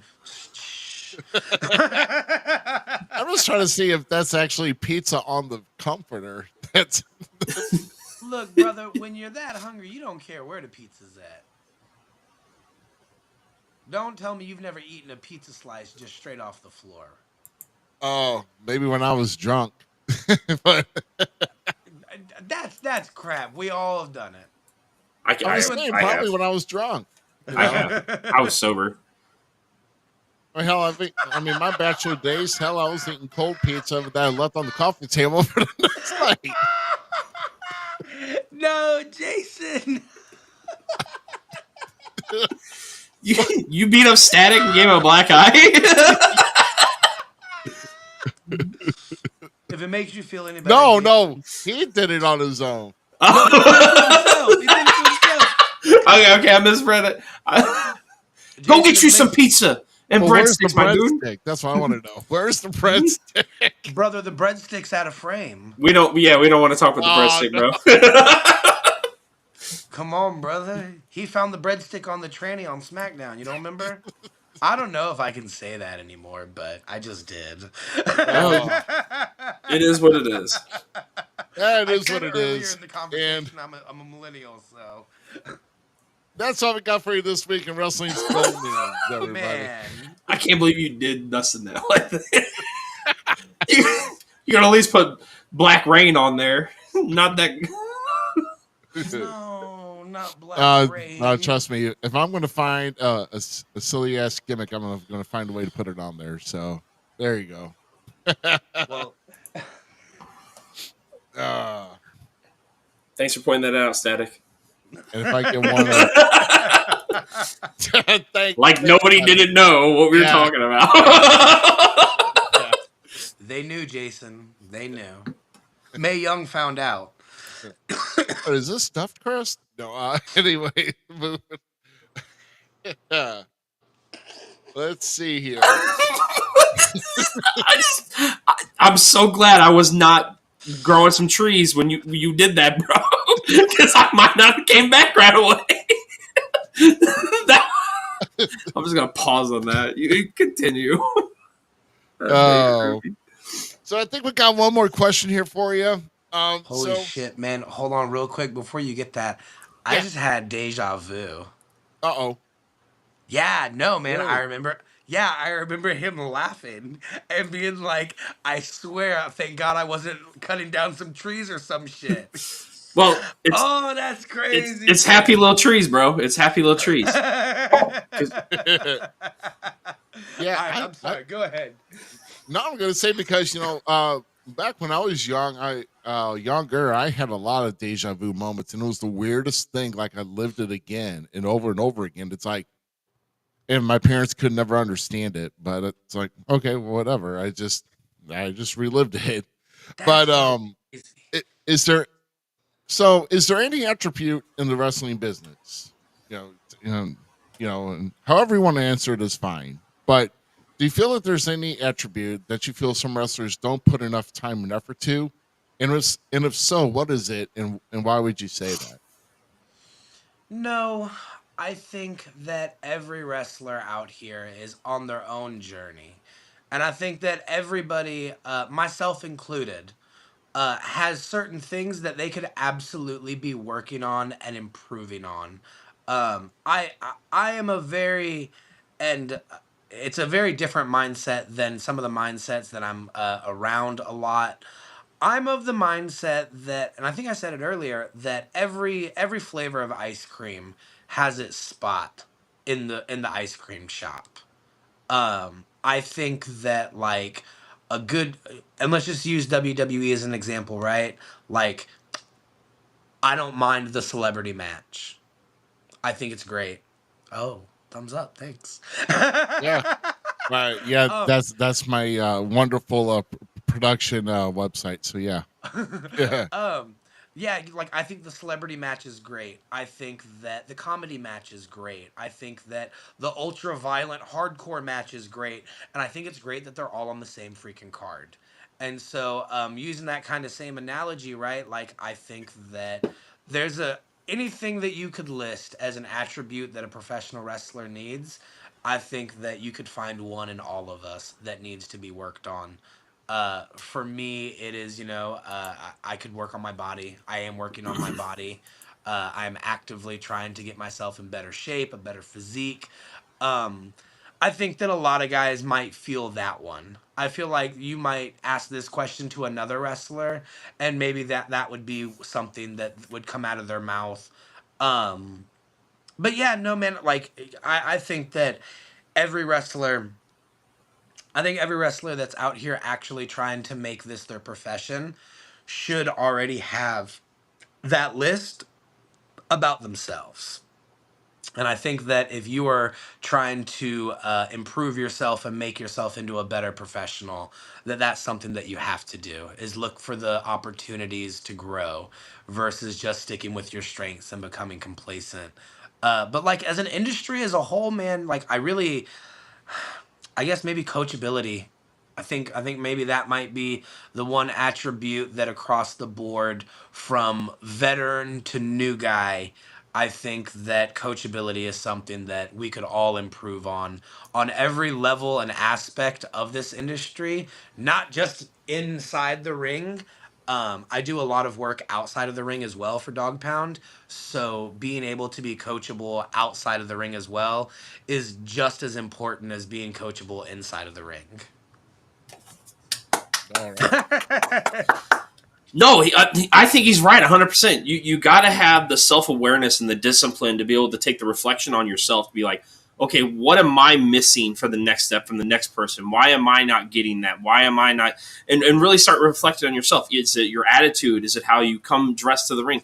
Like Brandon Bretta said last week, he came dressed to impress. He was walking the walk instead of just talking it.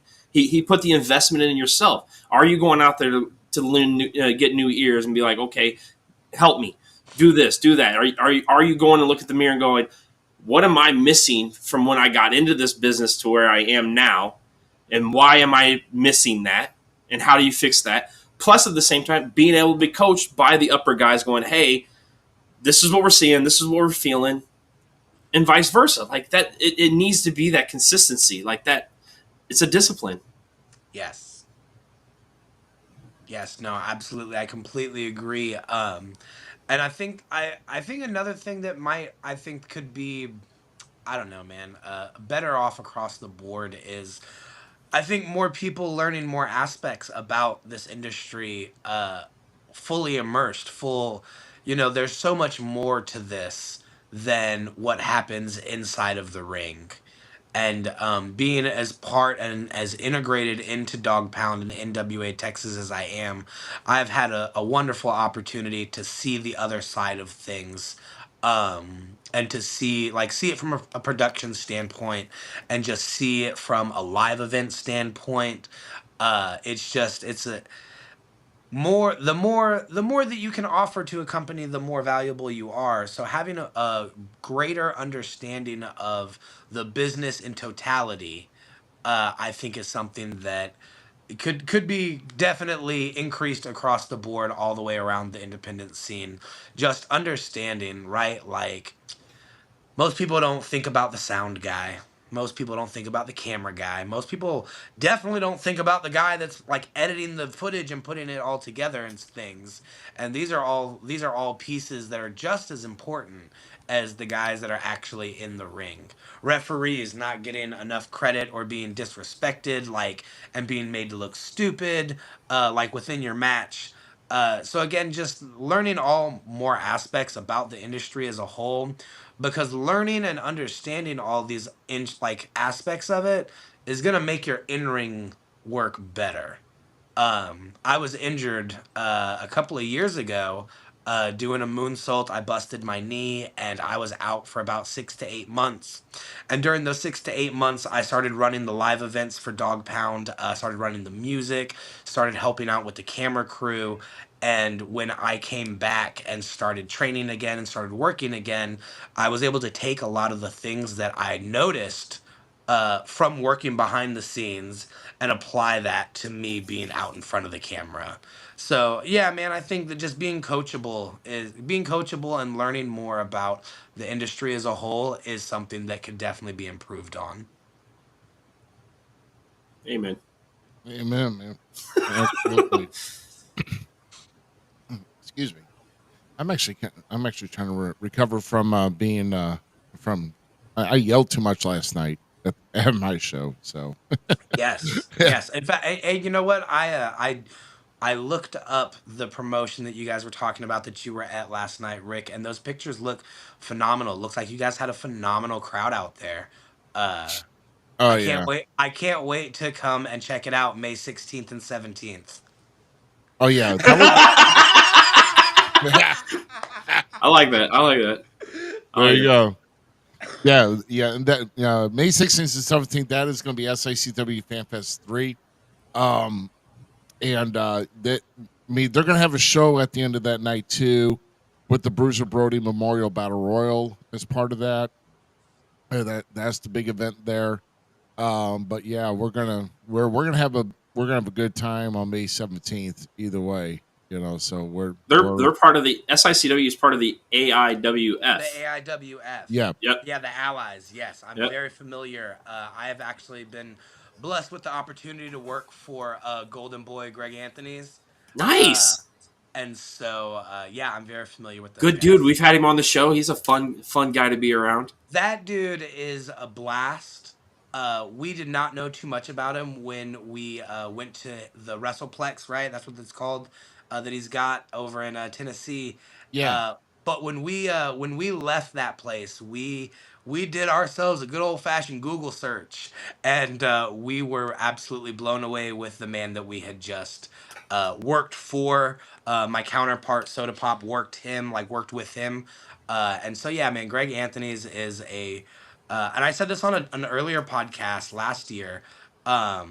Greg Anthony is a guy that maybe like here at Dog Pound, maybe some of the younger cats don't understand, but like we left Greg Anthony's spot in Dryersburg, Tennessee, and it became leaving his promotion and driving back to Texas was the start and the blueprint and the catalyst for us transforming Dog Pound into what it has become. Wow. That's high words right there.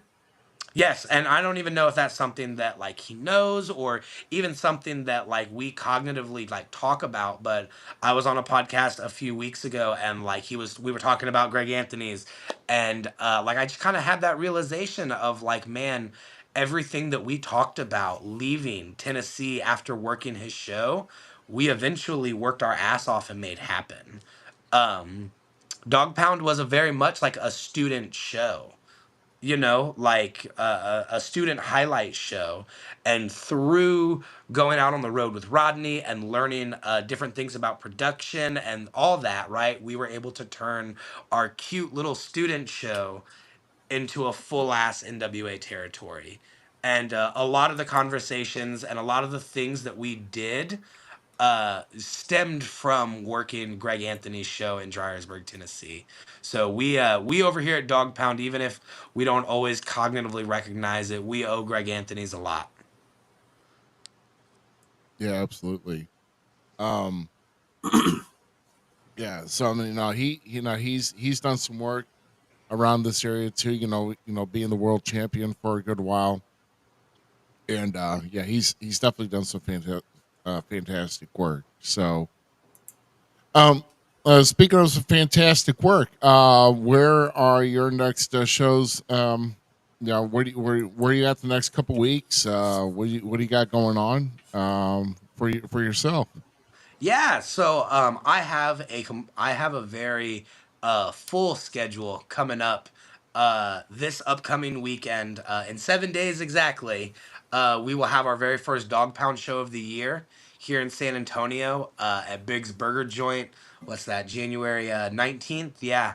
Um, I will be wrestling a second generation wrestler. I will be wrestling the son of Dusty Wolf, Travis the Grenade Wolf. I'm very much looking forward to that one.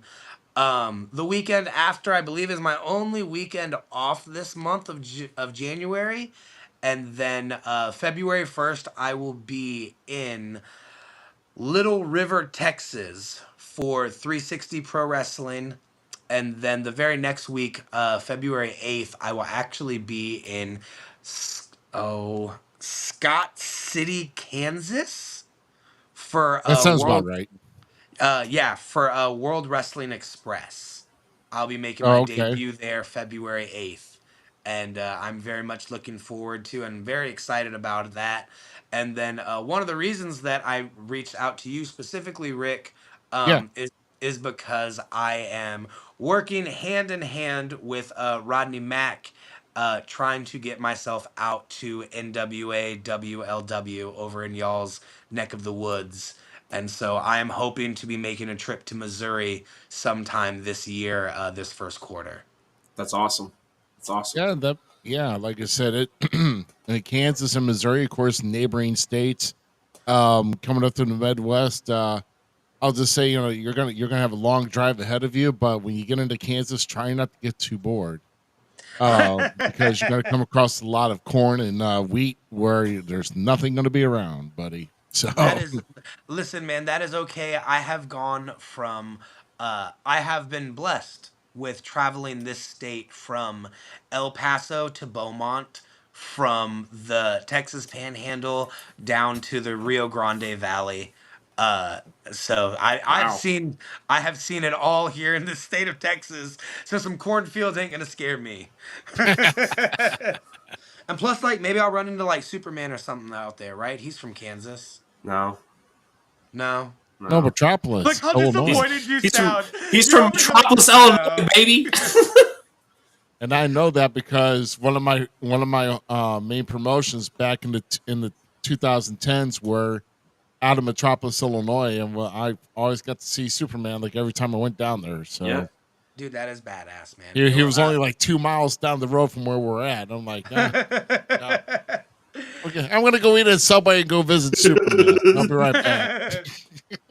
So yeah, no, I am packed, I am loaded, I am busy. And I wouldn't have it any other way. Unless if he just dropped. Yeah, Okay. and you died. Your charger charged out, man. Maybe his minutes were up. I don't know. He said he got a charger. Yeah. We'll wait to see if he gets back on. But in the meantime, we'll get into some things here, and as far as like maybe our next point, because man, we had some great conversations here. Um, with Nathaniel Greysin, of course, the King of Darkness. Make sure you follow him, and NWA Dog Pound Championship Wrestling. And I think it's I had their website, Dog Pound Championship Wrestling, I believe, with that. So I'll tell you what. Let's go and dive in to our. We're going to go ahead and dive into our other part of the show, and until if he comes back, then we'll go ahead and do that. So. Let's go and start reviewing once again, bro. Raw on Netflix. First off, let's take your opening. When Netflix came on the air, Raw came on the air on Netflix, man. What was your? Well, hold on. Maybe we got him real quick. Let's go back. Yeah, he's here. Okay. Da, da, da, da, da. I think I may have to add you real quick. Let me add you to the scene. Hold on. Let's see. Sorry. Sorry. Here, we'll fit you in here real quick, bud. Ah, you're good. You're good. You're good. You're good. You're good. There you go. In fact, let's. Sorry, I'm just and now my yeah.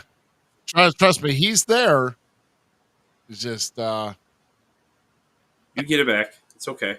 yeah, we'll get it back. I'm trying to. Real quick, we'll get it back here. I think I didn't mean you. No. yeah. There we go. There he is. There we go. There he is. Okay. My goodness. Yeah. Well, things happen. Things go dead. It is what it is. So Live TV, folks. Welcome to the NFL. right. Oh my. But no, man. Thank you guys very much for having me on, letting me spit out my mouth about NWA Texas, about Dog Pound. We have so many cool things going on here in the state of Texas. So many cool things going on with the NWA in general. And so yeah, man, thank you guys very much for letting me come on here and spit out some facts about how Dusty Rhodes is better. Yeah.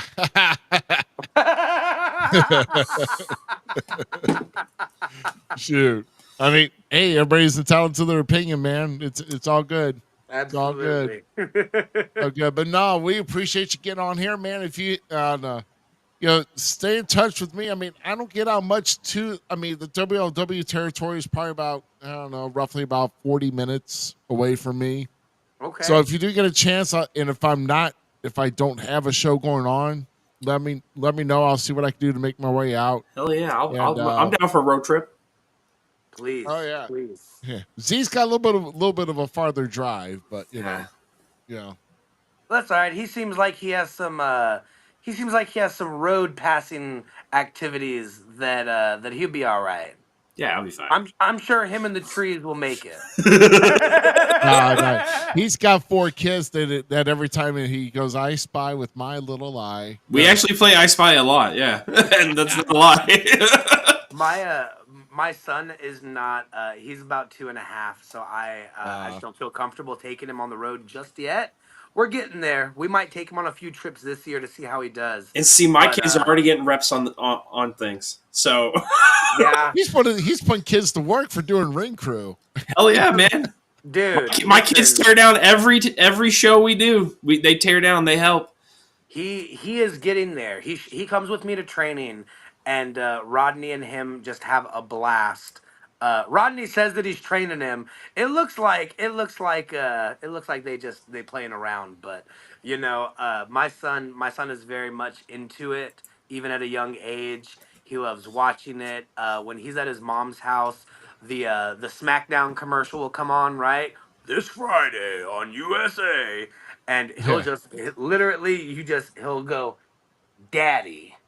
So it's very cool, man, having a kid in the business, and I can't wait to start bringing him on the road. And I'm sure that we will be playing plenty of I Spy. Yeah, for me, when I got into the business, that's something my wife and I talked about, that no matter how high I go, my kids it's gonna be a family thing. So my kids go with me. They help out. They are learning the business from the back end, because if I can't share that with them in like a little dream, and my son and I have gotten into it. We toy hunt together now. We try to get figs. So it's this thing. He's helping out Alan at IEW now in production. So we're gonna start him off early to get him broke in. Yes. I'm not the only one here at the dojo that has a youngin under 5. I think there's 3 or 4 of us. So we're gonna have a little faction going. Okay, we're gonna call them the young pups. All right, and when the young pups come to town, you better watch your ankles. You better watch your ankles. Hell yes, Daddy! You put the kids to work. Yes. And they listen. That's the crazy. My kids will be like, "Let's go. What do you need me to do?" But you know what's crazy is that I can already tell with my son, he will be the exact same. He's gonna. I promise you, he's gonna be the best damn merch seller in the building, right? uh, and then when the time is right, and if he ever truly like express interest in doing this himself, like yeah, his little ass is gonna be carrying them boards too. But until he actually verbalizes and says like I want to do this, he can just hang out at the merch stand and hawk Daddy's t-shirts. That's funny. That's funny. That's great. Well, man, like I said, hit me up whenever if you do get to Missouri. Let me know, and then Absolutely. we'll see what we can do to kind of maybe come down and check out the show, man. 100%. Dude, absolutely. That would be a blast. Thank you again. Thank you guys so much for just not just having me, but like honestly for supporting independent wrestling. It's not always glamorous. It's not always fun. People don't always know us, right? But guys like you guys that do podcasts like this that are interactive, that are fun, right? You guys have a great comment section going, very interactive. Y'all are such an important piece to this business that not a lot of people fully understand or appreciate, and it podcasts are something that I truly truly enjoy doing, as you guys can tell, right? I love talking about wrestling, whether it's about my wrestling or about just wrestling in general. And so, yeah, man, I thoroughly am always very appreciative of any of you podcast hosts that are willing to let us come on and try to put ourselves over, try to get a couple more eyes onto us and the products that we are trying to represent and push out there. So thank you guys, right? Because y'all are such an important part of the platform that we can use. And I know for a fact from my experiences with the NWA over this past year that things are never ignored. Things are always seen. You just never know who and when and why. So thank you Yeah, guys for y'all's contribution to this wild, wild, stupid, idiotic, and crazy world that we call professional Hey, wrestling. one of my favorite stories is one of the legends that told me the first thing in the business when I came in. Why are you getting here? Run, don't quit, and that's Ron Powers. So I didn't heed his warning. I'm still here. yeah.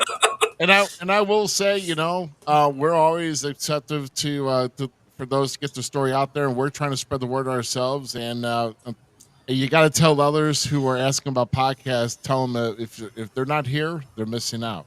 So Yes, absolutely. I will definitely be sharing y'all's information with the entire roster over here, and hopefully we can get some more Dog Pound guys, some more NWA Texas guys, and just some more NWA guys onto y'all's show in general, right? in Uh, general, right?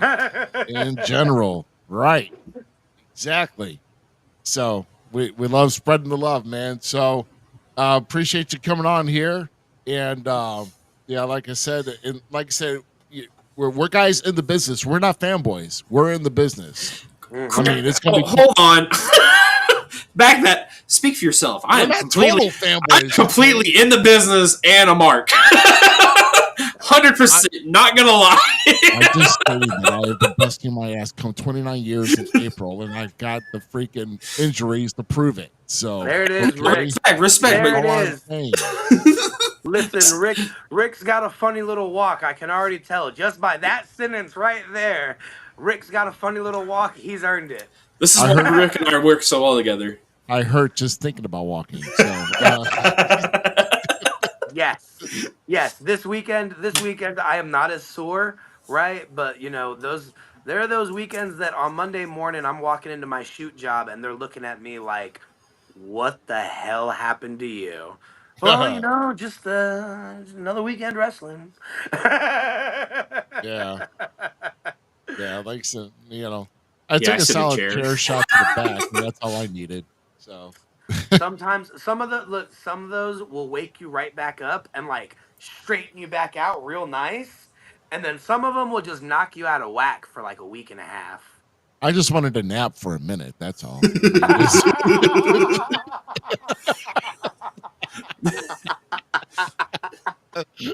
That's all I wanted. I wanted a nap for a minute. That's all. I'm Not good, a- man. Let's go. Not in this What do we got to life, do? brother. Not in this life. All right, maybe 2. Uh, oh shoot. But no, man, we appreciate you coming on. Like I said, spread the word. We'll definitely spread the love, and we'll pass along. Like so, it's all about the healthy. Bring the best in wrestling in general to everybody, and we're just wanting to put everybody on that platform, man. So, Thank you guys. Thank y'all very much, man. all right, you have a good rest of your night, brother. Hey, thank you. Y'all too. Thank you guys in the comment section. Y'all are a hoot in general. Round of applause for the comment section. There you go. Thank you, everybody. Thank you guys. Y'all have a great rest of y'all's night. You too, buddy. All right, thank you. Thanks, Bye. bud.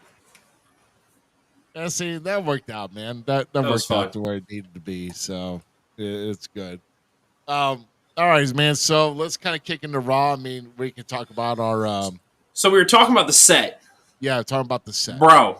The set. It. Okay, I questioned something though about it as somebody that grew up in production. Okay, so my dad is a sound engineer, Right, built of course. stages for 30 plus years, and I went on the road with him for a good 5 years when I was older. And production value wise, are each one of those seat lights going to be there each show, or was that just that stadium? I don't know if it was just the Intuit Dome, but I guess we'll have our answers when they're in San Jose tomorrow night. Because that was crazy cool. It was confusing at the same time too, because they kind of like blocked out the people. So nice way to hide if you don't have a full stadium. But dude, I'm the dome being 360, where the people are sitting over the entranceway. Right. Holy cow, bro! That was like, it was such a cool visual of them sitting over there and them coming out and like, I mean, Hogan flaunting and waving to the top of the crowd had me cracking up because nobody can see him. He didn't know that. He was standing. I'm like, bro, nobody's seeing that. But other than that, like, I liked the production at the beginning of the show. Really did the apron, the painting of the canvas. Oh yeah, they're going to a black canvas now, with the sponsors on the canvas, and I just love the whole ribbon board around the arena. I think that's part of their production. It needs to be smaller. It needs to come in a little, in my opinion. I like it. I mean, no, I like it the way it is because they post like the match graphic and then the video for those in the nosebleeds to get a better shot in case they can't see well. Speaking of production, real quick, because you said the match graphics, I really dig the new like how they had the match people, like who was in the match, and then one of them's blacked out, and that's the person that won. That's a sick addition. That's kicking.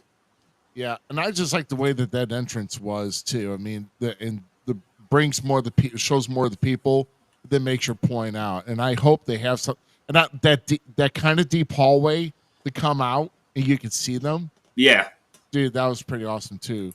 And like I said, I like the new set. I like the new feel.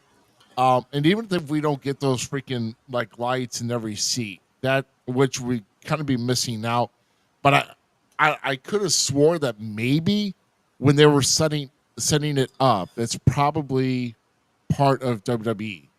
Well, yeah, because when the Triple H showed the like hidden picture thing in the video, and they do the 360 round of it all. Yeah, there was people messing with them, so I think it's something we're gonna see. I don't know, man. It's crazy. They had drones, bro. Yeah, they had drone cams like flying in over people. Dude, I like that aspect. If they could be, like I loved it. I love the drone cam. Did you not like the drone cam? No, I did. It gives a different view. Oh, dude, that's crazy. The camera can't be right. It gives a great other angle. We need more of that, less of the ref cam. X out the ref cam. Just X it out. It's a horrible idea. Give it to AEW. I don't care. Just X it out. I like the drone cam. Yeah. So no, I like that. And then what about the whole drones on the outside for like the graphics for the some of the wrestlers' logos and all that? That was pretty That's cool too. yeah, that's awesome. That's awesome. And, like they may do that at every show. I don't know. Hopefully this stays. I'm hoping this is the rig we're getting. Yes, because and if that's the case, I have no problem coming to a Raw if they come to St. Louis now that they're on Netflix. Dude, that entrance no is problem. That entrance is amazing. Like it really is. Yeah, the simplicity of it, and that it's different than the other like SmackDown and stuff. Still, like now we're getting different entrances again, and I love that. I'm with Ruby. Bring back the fist. Yeah, no SmackDown. Yeah, bring back the fist SmackDown. Oh my god, dude! Think of the fist in a digital panel. Yes. Holy shit! Hurry, like, somebody get a 3D printer and just make it. Oh my god, that'd be gnarly. Yeah. The fist in like a digital board, all digital board fist. Oh my god, that'd be crazy cool. Look, it's. You're not gonna do drone cam at IEW. I want to say for what? In case you zoom in on the bartender. I want to smack that thing out. Let's go. Yeah, I want to zoom in on the bartender at the Elks Lodge. That's funny. Oh shoot! Well, let's kind of get to this here because obviously let's take a look here. We've been showing this for a good while now, but apparently OTC is the only tribal chief now as he defeats Solo Sikoa, and what a great kickoff to this show. Rock actually kicked off the show. Well, technically Triple H did with his intro, but man, did you like that intro of that video on that clock on that everything? Yeah, no, dude, I was eating that up 100%.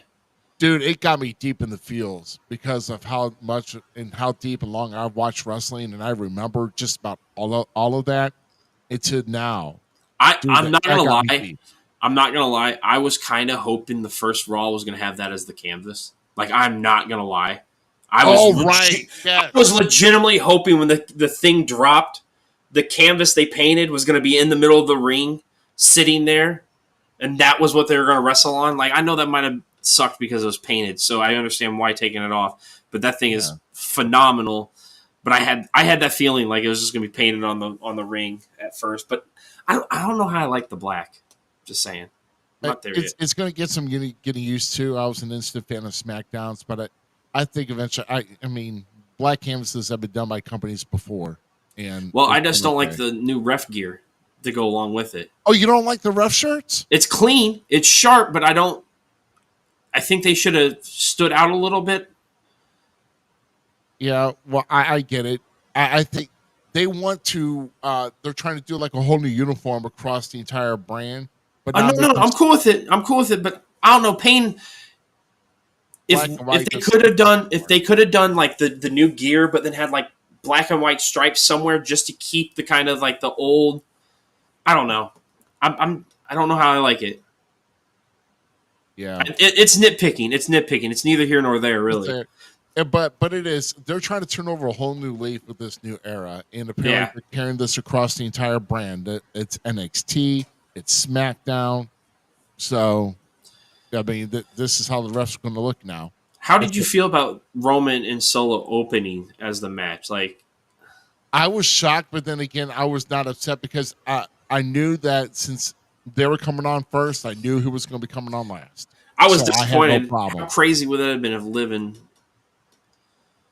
Yeah, I mean, no, because I knew who was going to be either first or last, pretty much. Right. Yeah, the flip flop. Yeah, but no. But what about this? I mean, I'm going to be one of those people that are upset.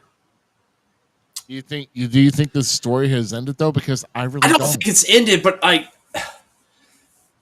kind of get where they're going with it potentially. Like that Rock's the nice guy again. It just didn't feel like he's thanking Cody for the year of holding it down. Like, I don't know. Oh, yeah. Part of me. And here, this is going to be a really weird aspect of it, okay? It almost felt like pulling back the curtain too much at the beginning of it, if that makes sense. Yeah, I mean, it might have. But then also keep in mind, He's still keeping it. He's still promoting the whole final boss mentality. But you know what? The Rock he could be on a business level to make everything flow okay. But then if he needs to get down to his own business and get personal, he can do that. And it's gonna be interesting to see how just like that. Because I don't like Static saying, I don't think it's over by any means. I don't think it's like this is a bigger story. Because also when we get to SmackDown, Solo isn't seen. Yeah. So like where does that lie? Where does all that go down?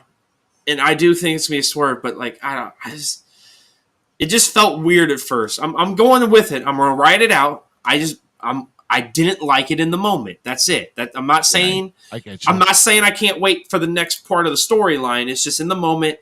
To me, it was kind of like, are we pulling the curtain back a little bit because of what's going on, or is it like the next? Because WWE is really good at using social media to progress storylines. In all honesty. Yeah. So is it one of those things like this is just a swerve turn and we'll see what happens? I'm still wishing I want Rikishi to come back somehow. We're not even at the Royal Rumble yet. Yeah, so like there's a lot I want to see still happen.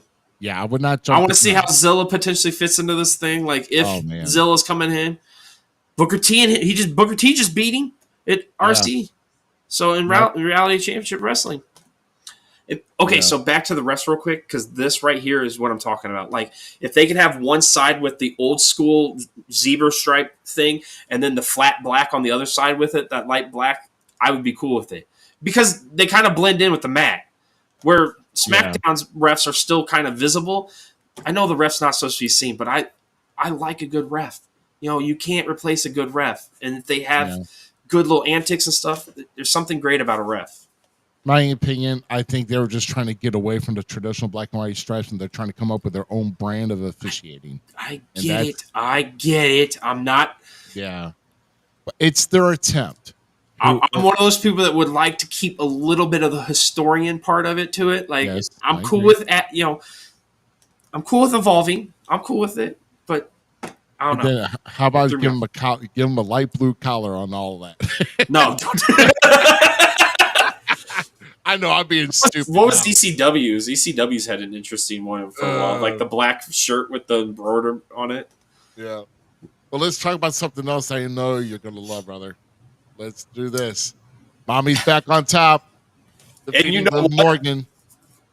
And then what about the whole sort of I'm interested to tomorrow night because Dom came into the ring after this and was trying to hug Rhea. Yeah, he got kicked in the wiener. And she straight up Rochambeau'd him and freaking gave him a good time.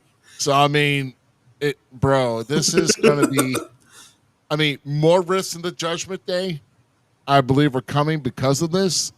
And then, between that, and then also with Finn saying, you should have listened to me, yada, yada, yada. So, we got more of this story going on. And I'm still disappointed that Liv lost. I'm not going to lie. I'm not happy that I wanted kind of Liv to win. I wanted this to be ended. And now we're going to have more potentially of... Unless we add like Raquel to the circuit now. Like Raquel is going to go after her. That'd be kind of sick. Oh, yeah. Well, like you said, there's got to be other women in too that are... Well, Becky's coming back, so Becky's signed. Oh, gosh. Okay. Yeah. But I'm all for mommy. I'm all for mommy being on top still. But Liv's in that Liv did the same thing that Damian Priest did. I wasn't ready for the title to end. Like I was not ready for the title run to end. They did a good job. Yeah, but I still see Liv still staying strong for a good while, and we'll see. She's not totally out of the total she's not out of the title picture. So, right. She just dropped it. It's not like she's not going to get a shot back at it somehow. So, well, it's interesting. So there may be a rematch at the Rumble, or maybe down in Elimination Chamber. I don't know, or maybe in another featured episode on Netflix for Raw. So we'll see. And let's talk about our next one here because I know we're kind of running late here, but Punk proves best in the world as he defeats Seth Rollins in the first ever Raw Netflix main event. Man, and I'm doing all this when I didn't even put down my results here yet. So. You know, the guy. Here's the crazy thing about it, the fun thought about it. The guy that made the Shield even a thing, like talked about it. Like CM Punk's the creator of it. He's the one that asked for the trio to be made. It was supposed to be Seth, Dean, and Cassius Ono. We're supposed to be the original three. WWE said no to Cassius, and they put Roman in there. So that's who helped. You know, it's supposed to be those four guys, and then Punk ends up leaving. You know, the story's been written. But the crazy thing is, in AEW, he fought and it ended the same way here. So him and Dean had the same match. John Moxley and him had the same, not the same match, but like the same ending that Seth and him had. Do we potentially see him fight with Roman? And I kind of want him to do trifecta on that finish, to be honest with you. Like, it worked 3 times to destroy the Shield. Like, it's just interesting, his arc and how he's come. Because I don't look at wrestling, and this is what a lot of people do, in my opinion, that's wrong. I don't really look at wrestling as one company over the other company over the next company or this and that. I don't understand why people have that fight mentality when it comes to the companies all the time. Like, I get it to a point, but if we all work together and guys end up going somewhere else, like, it's a progression of the independent wrestlers. And you know, WWE said it. You guys were independent contractors, right? Like, we're independently contracted. It's the arc of those characters. And one of the things that's so great is, like, going back and paying homage and talking about, like, the past gimmicks that a wrestler had. We make fun of Stone Cold for the ringmaster, but some of us praise this, you know, praise the stunning Steve Austin, and then everybody loves Stone Cold. But, like, that's majority of professional wrestlers. We've all had dumb, you know, personas that we didn't want to carry out, and then we've had the ones that we loved. And it's cool to see some of these guys through history. And Punk's one of those guys, and to see him go from AEW back to here, and this whole, like, healing story in some arc form. It's kind of cool, and then he's taking on the guys that, you know, came in after him, basically. Yeah. Yeah, I totally get it, man.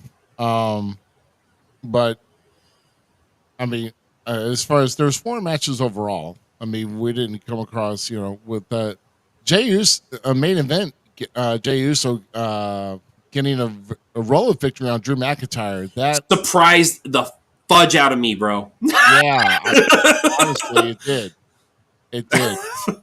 I'm curious on how that match, like, unfolds now going forward, because Drew has it set, and really all the key elements are coming together now for the potential of what I truly hope happens with is Drew, Seth, and Kevin forming a group, a faction, an understanding, whatever you want to call it. Like, I really hope these 3, they're almost like becoming these super villains. You know what I'm saying? Yeah. In the business, like, where do they land? How do they land? You know, it's crazy to think that Jay just rolls up Drew and pins him, because I counted Jay out. I didn't think Jay was going to win. No, I didn't think so too. I thought that Drew had him for that, and that was crazy as far as thinking how he got past that. And back to these two real quick. The story that these two told, and the animosity that we've heard these guys spew about each other, and the true dislike they have. Thank you for performing for us. Thank you for telling that story, because that was awesome, and there was professionalism in there. And if you don't know, you don't know. And it was just a beautiful thing to see. These two performed hell of a good match, and I would love to see a rematch. Just saying. Absolutely. I think a rematch is coming down the road on that. But we'll just another thing though is I wanted to put that out. Yeah, so a couple of the notables there for coming up next for tomorrow night is it's Sheamus and Ludwig Kaiser going 1-on-1. That's gonna be a banger. But then we're continuing to have more history because we're going to be crowning our first ever women's intercontinental champion tomorrow night. Let's with, go Dakota Kai. Dakota Kai and Lyra Valkyria. Let's go Dakota Kai. I'm on Team Dakota. I've been on Team Dakota even before the matches even started. All right, put it in chat right now, guys. Who you want to win the first women's IC championship? Do you want Dakota Kai or Lyra Valkyria? Lyra. Yes, I don't even want her. Yeah, I know. Lyra or Dakota? Let us 100% Dakota. We'll tell you if you're wrong or right. No, I'm just kidding. There's no right or wrong answer. Lyra's good. I don't. I say there is. She's a good wrestler. We can't say she's not a great wrestler. I just don't dig the character.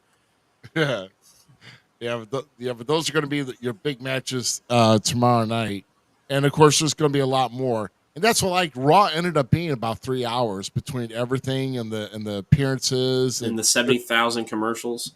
Yeah. Did it not feel like there was way more commercials than if I was watching USA? Or is that just me? Or was that? It was just as many, if not a couple more. You know what I mean? It was, I don't know. And people are like, "Oh, I didn't have commercials." BS, dude. I pay for the top tier Netflix. I guess the unless you're sponsors stealing put in extra money. They're like, "Yeah, throw us another spot or two." Oh, okay. Yeah. We got one Dakota Kai. If you're on X, just leave it, and we'll like it or not like it. No, I'm joking. I told you, man. The Dakota Kai is going to be coming away with that. So, and speaking of history, let's go into our next topic here as we. So the Beautiful Madness Outlast the Prodigy. Finally, Roxanne Perez gets defeated by Julia, becoming the new NXT Women's Champion. Solid coming. We knew it was happening. She's on a mean streak, dude. This chick she's on fire. Oh no, yeah, absolutely. And WWE is they made a good choice with all the other talent that have came in. Stephanie Vaquera would have been my number 2, and then Zarya number 3 as far as I don't know getting the title. I got a thing for Stephanie. Oh, that makes 2 of us. I mean, yeah, she is. Yeah, I'm just saying this is a women's division that is just totally Stacked. leaps and bounds. So many factors. I can go all day, but I got to go to bed sometime. Stacked. That's all I can say. But I'm happy for this. This kicked off the show. Julia wins the title, and then moving forward, then of course, not pictured here. We didn't talk about it, but Javon Evans given and we're going to talk about all the other the most electrifying man in all of entertainment here in a bit. That promo that Javon Evans gave with his teeth wired shut. Yeah. Holy cow, bro. Adding those layers to the character, dude. I can't wait to see him and Ethan beat the holy hell out of each other. Dude, no, it's going to be something else. That's for damn sure. I'm looking forward to that when that finally comes about. So with our next one here, look at this, brother. Let's go. King. It only took one fall. It was a special one fall contest for the NXT Heritage Cup. Alexis King comes away with it, defeating Charlie Dempsey. No quarter catch crew was really caught off guard. Thought that Charlie had it, but Alexis King prevailed, and now he is the true holder of the cup without no debate. No shenanigans, too. No shenanigans. So that was a good match, dude. Dempsey and King work really well together. Oh yeah, they really do. Yeah, they really do. And like I said, this is definitely a stellar match, and congratulations on him winning the Heritage Cup. And like I said, it's kind of, I don't know where this is going to go next for him, but I'm sure we're going to have other challengers to come about. I'm curious how, do we see Regal come back for a third time now? Does Regal go with his son? Do you want to finally step up like your dad? Yeah, right. No, dude, think about Yeah. that. No, and I'm not shushing that idea. I'm just saying that could be a possibility. Absolutely. But I would like to see Regal on TV again. I'm always a fan for Regal on TV. Always. Even I still think they're setting the grounds for something. That's all I'm saying. Be ready for Regal. Yeah, absolutely. And so our next one here. Now we're going to talk about this match, but the end result is we got a new NXT champion in Obafemi. And Eddie Thorpe was out of this match. This was supposed to be a triple threat, which I keep forgetting to put my tickers up. And then Oba beat him up. Oba beat him up before the match, and he couldn't. And Ava was like, "Oh, okay, whatever. You can't wrestle, whatever. So she kept it a triple threat. If he didn't show up, he didn't show up. Eddie shows up, but unfortunately was not victorious. I'm digging Eddie's new arc. I'm sorry. Yeah. So Eddie is the one that he was going for Oba with the chair and actually hit Trick in the freaking front with the solar plexus and the chest. And then of course Oba knocks him out of the ring, and then Oba hits, Trick. All will fall. I don't know I can't remember the power bomb. Oh no, but no, it's devastating. But he did pin Trick to win the title, but it was Eddie Thorpe that caused the damage in that triple threat for him to win the title. So Oba's biggest fear was that that Eddie was gonna mess up his opportunity, but it was actually Eddie who messed up or getting Trick out, and then Oba took advantage of it. So it was very well played. Very well played. Well played. I was very surprised that Oba was champion too, but I'm happy for it. Oba's the shit, dude. Yeah, he is. But we talked about Stephanie Vaquer a little bit ago. There was a Fatal 4-Way #1 contenders match. Thank you for beating Lyra. Yeah. I don't remember who took the pin, but she got the win, and Lyra was part of that. So maybe JCJ. I have no idea. I can't remember who. That was a damn good match, actually. I forgot all about that. You said that was there. Yeah. No. I think probably Cora Jade. I'm sorry, Cora Jade. It was Cora Jade, Zarya. No, it was Cora Jade, Kalani Jordan, and Lola Vice. That's who was. Oh, yeah, because Zarya and Sol Ruka are doing their thing right now. Yeah.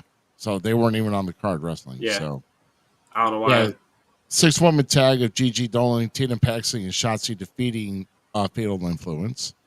So I like how the first part of the show was just women. But now Shotzi pinned Fallon Henley. Yes, and then demanded her match. So now we're getting Stephanie versus Shotzi. Versus Shotzi. And then the winner of that will get a shot at Fallon Henley. So I liked Shotzi when she was in TNA. I have not liked her in NXT since she came in. Yeah. I think Shotzi's a better fit in NXT than over one of the main rosters right now. Oh, for right now, yeah, 100%. Yeah. So we're going to talk about it. Let's kind of just talk about the overall effect of The Rock in NXT. And this all started 95. Wait, was it 950,000 views or something like that? Was it 950? I can't remember exactly what the views were. Was it even 1 million views? It was almost 1 million views for NXT on Wednesday night. Not Wednesday night, the Tuesday night. Yeah. And that was they're usually 62,000, I think, views. Damn. That's crazy. Yeah, that's great. It's crazy how that works. And that the crowd, how they reacted to him, and okay, can we talk about something real quick? And this is gonna be weird that we're talking about it. Can The Rock just somehow give himself goosebumps? I wonder. Just because he gets goosebumps, and he legitimately does. It's not even a fake thing, but damn, dude, because he was He was feeling that crowd Tuesday night, bro. I think he pours ice cold water down his freaking spine bare, and And you had to know that the CW crew was just like, oh my god, can he stop cussing, please? yeah, right, yes, He's like, I'm sorry for the language. yeah. Oh, we'll go over fucking. It's like it ain't fitted about anyway. Who's gonna tell The Rock not to do it? Good dang. Right, yeah. Who are they to tell me? I don't know what's going on. Yeah. So no, and then what about that promo where you walked in on Ethan Page and Ava? That was my favorite part of the show. I'm not gonna lie, dude.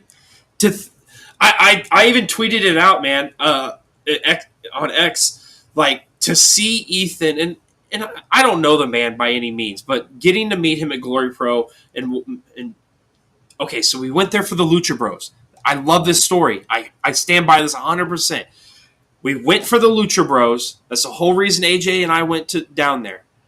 And then Ethan Page and Raju are the reasons we stayed. Like, I wish you'd go back to Hakeem. I liked Hakeem so much more. But they were the reason we stayed, man. And we went back so many times because there were so many guys down there. And to see Ethan at this level and the it's awesome because I knew it. I said it to AJ on the ride home. I'm like, dude, if he's not in WWE within like the next 5 to 6 years, they're dumb. They're dumb because the guy is just so talented. So to see him with The Rock on screen, literally, I could feel him in his giddiness because he's a nerd. He's a damn wrestling nerd, Ethan Edge. So to sit there and see that, I loved it. I loved it for him. And it's kind of cool how you saw that, that the potential that he had. Oh, dude, I mean, everybody at that time, I guarantee you were seeing it because those guys are good. And it's a damn shame that they weren't being portrayed that way for so long. I would love to see Hakeem in WWE. He would make a great match for NXT. Here's another thing that I'm going to say just before we even get to SmackDown. I'm kind of disappointed that we lost the Cruiserweight title right now. Because seeing like Chris Sabin and some of these other guys that are coming in, the smaller guys, and not that the Cruiserweight was a bad thing, but like it gives these guys a place to highlight how you can take high-flying spot stuff and still make a story within a ring with it. Because the Cruiserweight division was one of my favorite things. It's hands down one of my favorite things. That's why the X division is cool. But sorry for getting off track. No, you're good. But no, I just like the whole promo in the back and how he's like at the end of you cannot get your sweet ass out of here. Yeah. That was funny. Oh, it was great. Oh man. I wish I don't know. I kind of wish they would have touched on Ava being part of the family because they didn't really say anything about that. Well, he if you listen to him, how he was the final boss, and like as long as she's here, she is the final boss. And if you're not cool with that, you're not cool with me. You cool? Yeah, yeah. So you kind of had an idea. I know where he was getting, without saying it. You know what I mean? So I think he was getting that message across wholeheartedly. Bro, dude, yeah. Ethan has been. See, we went. When did we go to the Lucha Bros? That was 2018. Is when I met him. Yeah, 2018. Was it before you did RCW? Yeah, it was right about that time. It was right before or right after I got in with wrestling. I just got in with wrestling when I went to that show. I just got into wrestling. Well, your timeline's like I've been into wrestling forever, but like when I broke into like the actual business, getting to touch a ring and all that kind of stuff. Yeah, it was then. Yeah. Okay. Yeah. Yeah, so, and that's the fun part about it is because I am a little bit older, getting into the business now, but I view Ethan and Raju the same way. Like they're two of my inspirations on why I continue. Like because I'm watching these guys continue now, and to see them, like I'm hungry for that. I'm never gonna make it there. to that level, but like if I can make it to a TNA level, that'd be sick, bro. I'm down with that. Yeah. Yes. So yeah. So we'll actually move on to TNA real quick. Yes. I don't. I have a picture static that I'm going to send you here in a minute of Ethan and Josh and I. It's funny. It's funny. Yeah. So, well, we'll move on to at least to the results. Just a lot still leading up to Genesis here. But apparently, Gresham getting attacked by the system after the match. Yeah, they beat them. They beat the boys down. Yeah, they sure did. So we're kind of wondering where it's going to come out from Impact come Thursday to see if that affects anything for Genesis next Sunday. Rascals putting on a good showing with the good hands. The good hands. That was can a I fun just match. say, Yes. when somebody gets on the mic and you just kind of cringe, you're like, oh god, what are they going to say? I don't know. I'm uncomfortable because they just don't care for it. That's the feeling I get with Josh Schuyler of the Good Hands. I'm like, he throws down these insults that are like bad jokes. If I had to, it's like horrible. I'm like, dude, just get in the ring and start kicking ass. Yeah, bro. they're damn good wrestlers, bro. No one asked for a talking tree trunk in this show. Now get in the ring and wrestle. It's like, Can I tell you something? now that's number one compared to Josh Schuyler's number two. I don't know. Part of me, I'm not gonna lie. Like this week when she was coming out, she was yelling it. I was like, you know what? I kind of dig you just because it reminds me of Vicky and the Excuse Me. Right. Like, I'm not gonna lie. Like, what? You know what though? I'd rather have her at the mic than just hand it off the Moose because that's even painful. Yeah, I'm sorry. Okay. I know he means all well and he kicks ass, but bro, no. So I'm digging the Moose stuff with X Division. I can't wait to see Ace Austin versus him at Genesis, right? Because we're getting that match. And this squash match that he has on TNA. Yeah, I loved the whole segment. By the way, this whole segment was great in my opinion. But there's one little trinket that I got out of it, and some people might get mad at me, some people might not. You know how wrestling, reuses things to a certain point. If anyone tries to tell me that he is not the Kevin Nash of this new TNA X Division thing, you are sorely mistaken. Because I totally see it though. That's all I was thinking about. I'm like, he's just Kevin Nash right now. I'm not mad about it. But that's all I saw last night, Thursday night. I loved it. I thought it was a great episode. My favorite part was a promo.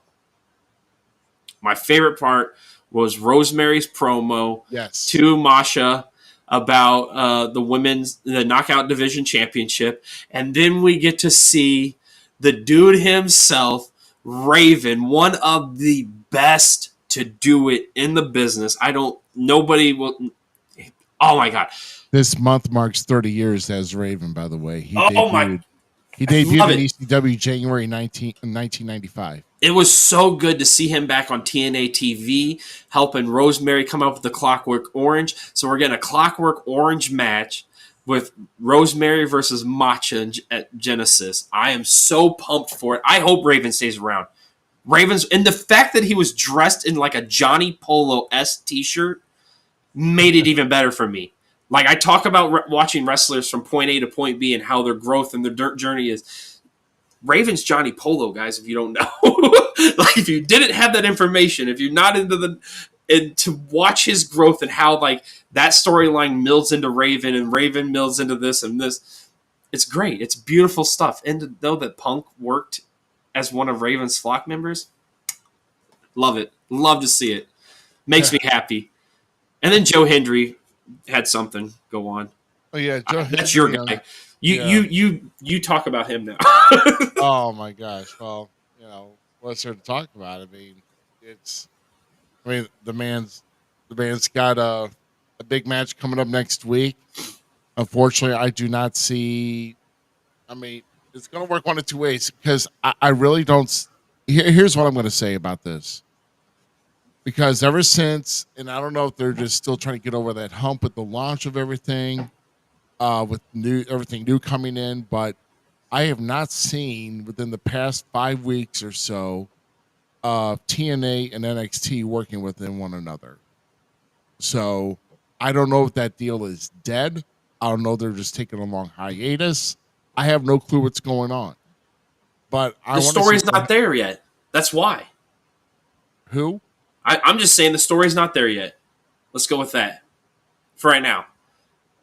Yeah, so it's one of two ways it's going to happen, and I say this: if Joe Hendry wins, obviously he's going to stick around in the TNA. We're not going to see him at the Rumble, but if he loses, we'll see him at the Rumble. I say if he wins the title, we may still see him at the Rumble. I don't know. That's Joe Hendry is in.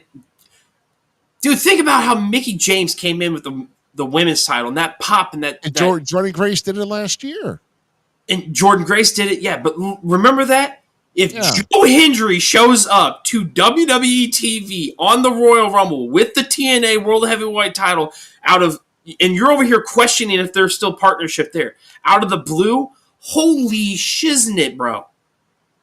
Well, for one, like let's go back and talk about Joe Hendry's little promo video thing, the package, talking about how he became who he is, why he's this character, why he gave us the whole rundown of himself in a beautiful package, and it was a wonderful thing. If you don't, Joe Hendry is an internet darling in every sense of the word. Yeah. I'm telling you, I see him popping up still at the Rumble, even with the title. Yeah, but like it's going to make TNA people more hungry. Yeah, but that was the last show because Joe Hendry teamed with Rhino to get that tag team win. So that was Rhino's last match. Yep. And yeah. So which, he's out asking to be on podcast, and well, we're just saying, Rhino, if you're watching, which I doubt it, but we've reached out, sir. You never know. You never know. Hey, Rhino. Check your email. We're not spam, damn it. Okay. I got kids too. You can help me. I'm just that was good. That was a good scene. No, overall wrestling was fun this week. Yeah, well, you had a pretty good show too. Had good stuff. I can't remember. We'll get SmackDown right now, buddy. What about this? What do you think about this? Chelsea. I'm telling you, she's missing the Divas title. Like if she could have that custom made into the Divas United States Championship for herself, I would be hysterically laughing and loving every minute of it. Because this woman is a gem, in my opinion. Like her as the first women's United States champion, I hope it's a long run. I truly do, because like her holding on to it and trying to keep the shenanigans up of like how she keeps it and stuff, and with Piper, it's gonna be beautiful. And then hopefully when like the breakdown happens between Piper, because I'm a big Piper Nivens fan, we get an awesome turn, and Piper can have an awesome match with hands down an amazing female. These two could kill it, in my opinion. There's so much story here, and I can't wait to see it unfold. And like I said, there's just a lot. I mean, Chelsea was able to escape with the holding of the ties after a roller from taking a high cross body, and which led to Piper beating Meechin down. Which, hey, that's what happens. Meechin, stop doing the twerking though. Actually, no, I think hers is funny. It is funny. The long back. Yeah. It's even more funny because I've started to follow her on Instagram, I think it is, and her Instagram is freaking hilarious because it's like her messing with Shelton Benjamin, and was back when Shelton was still in WWE, not as much now, or her messing with Keith at home and stuff. So it's really hilarious because that's something she does just to make fun of herself because of Bob's Burger, I think, if not mistaken. She talks about it. Yeah. So just so you know, 5 matches. They had it So this is a 3-hour show too. Never mind. Yep, 3-hour show. Good they show. Have 5 matches here. LA Knight getting not closer to the U.S. title because of the bloodline, which would happen because he shouldn't stick his nose into their business. Yeah, he should have not shut the door on Jacob Fatu or idiot. Yeah, that's or as Randy would say, stupid, dummy. Yeah, dummy. Yeah. That's such a great TNA. Oh my god, that was an awesome episode. An awesome segment with Eli Drake. Yes, but LA Knight's got more to deal with now than trying to get the U.S. title back, and now he's put his business into the Bloodlines business, and now we're. You don't stick your chocolate in anybody's peanut butter and expect not to get away with it. So, we'll. It's gonna be interesting how that turn of events. How is LA Knight gonna handle all of that? Who's his backup for that? So, right. Do we see LA Knight getting involved with or teaming up with Cody now to help with? I mean, possibly you could see something like that, but I like the idea of potentially Jacob getting that U.S. title. Yeah. That could be too. That'd be a cool step in the right direction. I mean, it's not yet. We still got other things to do because now LA Knight's in the way. But yeah, other tag team notable matches: Los Garza defeating Pretty Deadly. That match was awesome. It was good, but Pretty Deadly still. They're still focused on that musical. They're not going to win any matches. Dude, the bit with him and Ciampa and the bit at the end when Pretty Deadly. See Chomp in the back. He's like, "We got your back. We got your back. We couldn't then. We couldn't." It was the hill run between those two right now is great. Yeah, and then of course, Motor City Machine Guns getting the win over A-Town Down Under. And then of course, let's not forget about Tiffy getting her flowers at her. I thought there was going to be more of a celebration than just coming out to the ring, but Nia had to go ruin it all and demand the title back. So, and then you got Bailey, you got Becky. No, who? It was Bailey. It was Bianca, Naomi. Yeah. So they had a fatal 4-way for the number 1 contendership, and Bailey came out ahead and won. So now we're going to eventually have Bailey and Tiffany Stratton, which I'm sorry. Don't interrupt Tiffany Time Bailey. I love you. Dear God, I love you. But please, just leave her alone. Yeah. Let her have her time. She's worked hard for it. She's earned it. And she's getting over. So let her have her time. So, because, like I said, if the match happens, Tiffany's still winning.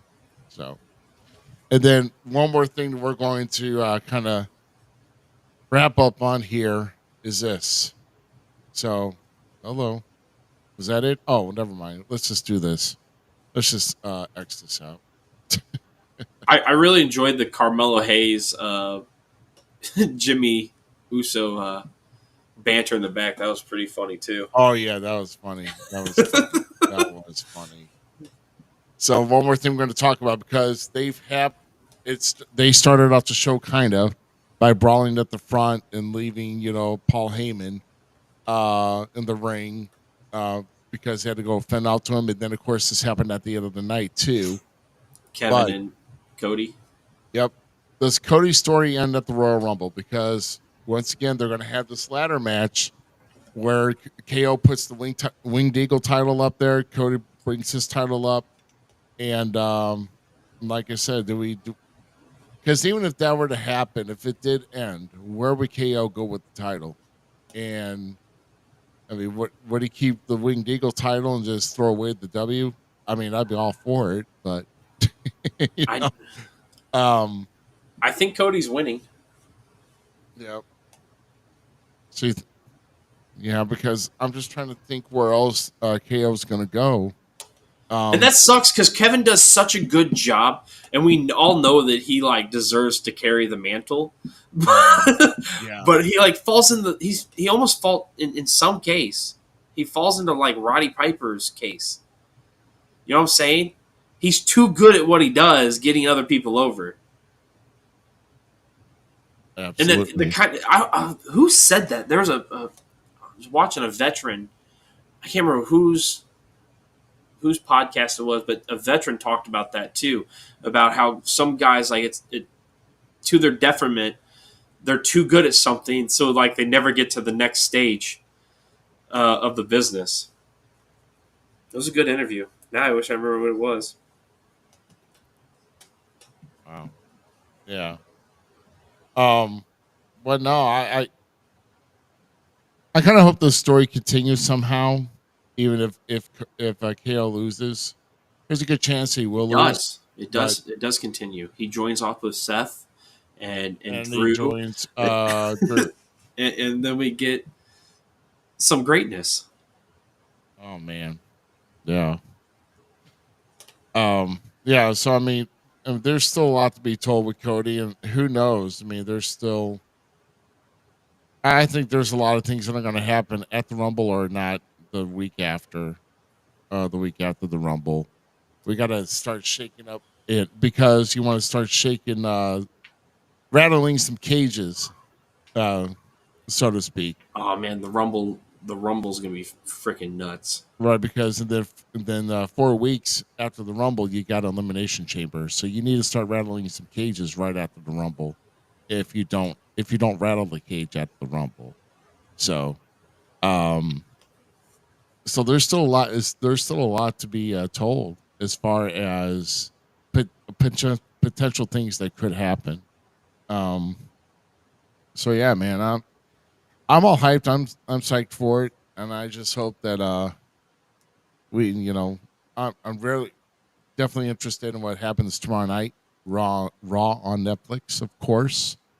And of course, NXT is going to have the fallout. I mean, God, 2 new major champions, new Heritage Cup champion. I mean, who knows what's going to happen on that show? Yeah, that whole show shuffled. Oh man. And then, almost. A total shuffle. Yes, it actually almost really did total shuffle, except for North American titles, North American Championship. So yeah, but we're talking about main ones, and so I'm kind Tony of B is a main title, bro. Don't ever say that again. Main ones, get out of here. And then of course SmackDown. So just sit back, enjoy wrestling, guys, and we're gonna bring it at you again. So we will definitely have a show next week. We don't know who exactly our guest will be.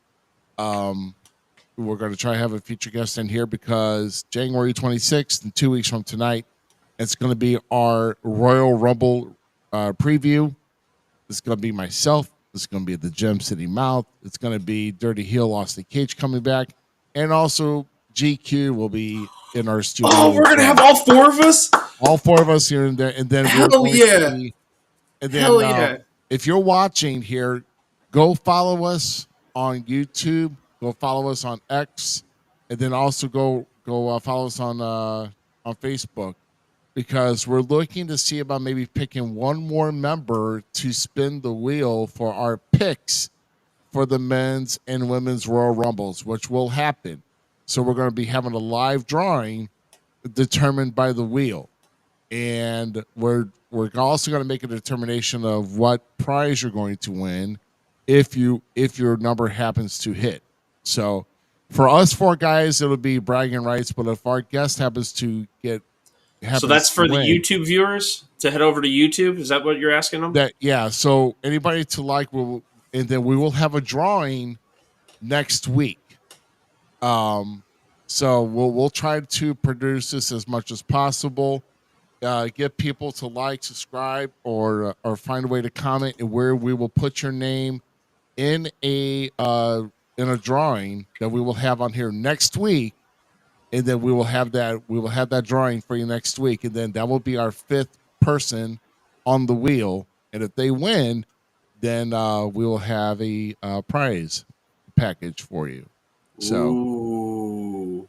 So if you want to get on this, like I say, you want to get some free goodies, you want to get some free stuff, and promote the podcast, then let us know, and we will make announcements tomorrow as well across our platforms, across Instagram, across Facebook, X. Well, I can't post on YouTube for an announcement, but make sure you're liking and subscribing, and we keep track of that, people. So, and we'd like to have, we'd like to have that one extra person on the wheel. In fact, if depending on, we may have two, depends on who all gets added in. So we may have one for the men's and one for the women's. Who knows? But we'll make our determination. It may just be one, but kind of make us choose. Can we do it? Can we do the one and they go into both of them, and then they have double chances to potentially win? Yeah, let's do double it that way. Potentially, yes. Yeah. And if you hit both times, then you'll get 2 prize packages, and we'll figure it out. I'll send you a hot dog. Or one really good one. We'll send you Depends. a treat. We'll send you a treat. I'm not sending anybody some happy trees. Yeah. But YouTube this week killed it. Yes, thank you guys. YouTube killed it this week. So we appreciate you guys tuning in. XB slacking. Yeah. I like this. Let's start a rivalry between the groups. But yeah, everybody go to YouTube so you can get into the contest. Yeah, YouTube. Yeah, go and subscribe and follow on YouTube, also on X, and also on Facebook. Okay, guys. And even if so, we'll post an announcement, maybe if not tomorrow, by Tuesday. If you like to get in on that drawing, you're gonna have to post your name, and then we'll figure out a way for you to respond, and then we'll get you in. So, and once again, if you've got multiple accounts, one entry, please, because we'll figure out who you are. Static. Me, myself, and I are not going to get 3 entries. Okay, so nobody pull a Mick Foley. Yeah, only one person. Well, we'll keep track. But I hope you enjoyed the show tonight. Once again, we thank Nathaniel Greysin. Oh, dude, what a Dogg great Pound guest! Championship Wrestling, joining us. What a great guest! I'm so glad I got to just speak all my love about Jazz. Yeah, dude, I'm telling you, she's the best. There's no female wrestler that can touch Jazz. I'm sorry, not sorry. I know, my dude. I know. But no, man, we appreciate everybody joining in, and like I said, next week hopefully we'll have the drawing for the 5th person to be on that wheel for the Rumble picks, and of course we will have our results on February 1st, and then we'll see who won on when we do our next when we do our show after that on that Sunday. So I guess that will be episode number 179, I believe. This next week is 177, and just stay tuned to our media platforms, people, and we'll let you know who it is. How's that? So Z, sign us off, buddy. Sign us off. See you later, guys. Thank you so much. And remember, just make sure hit those likes, subscribes. Put us out there. If you keep loving us, we keep loving you, and we can do more of these cool things like the drawing. Don't forget to go to the YouTube and hit that like, subscribe button to get in there and put your number in. Peace. Damn Is that right. good? Don't be a cup of haters. Yep. Share us, boys and girls. Now I See hit y'all. this happy little tree. I just heard you light up. Not my problem.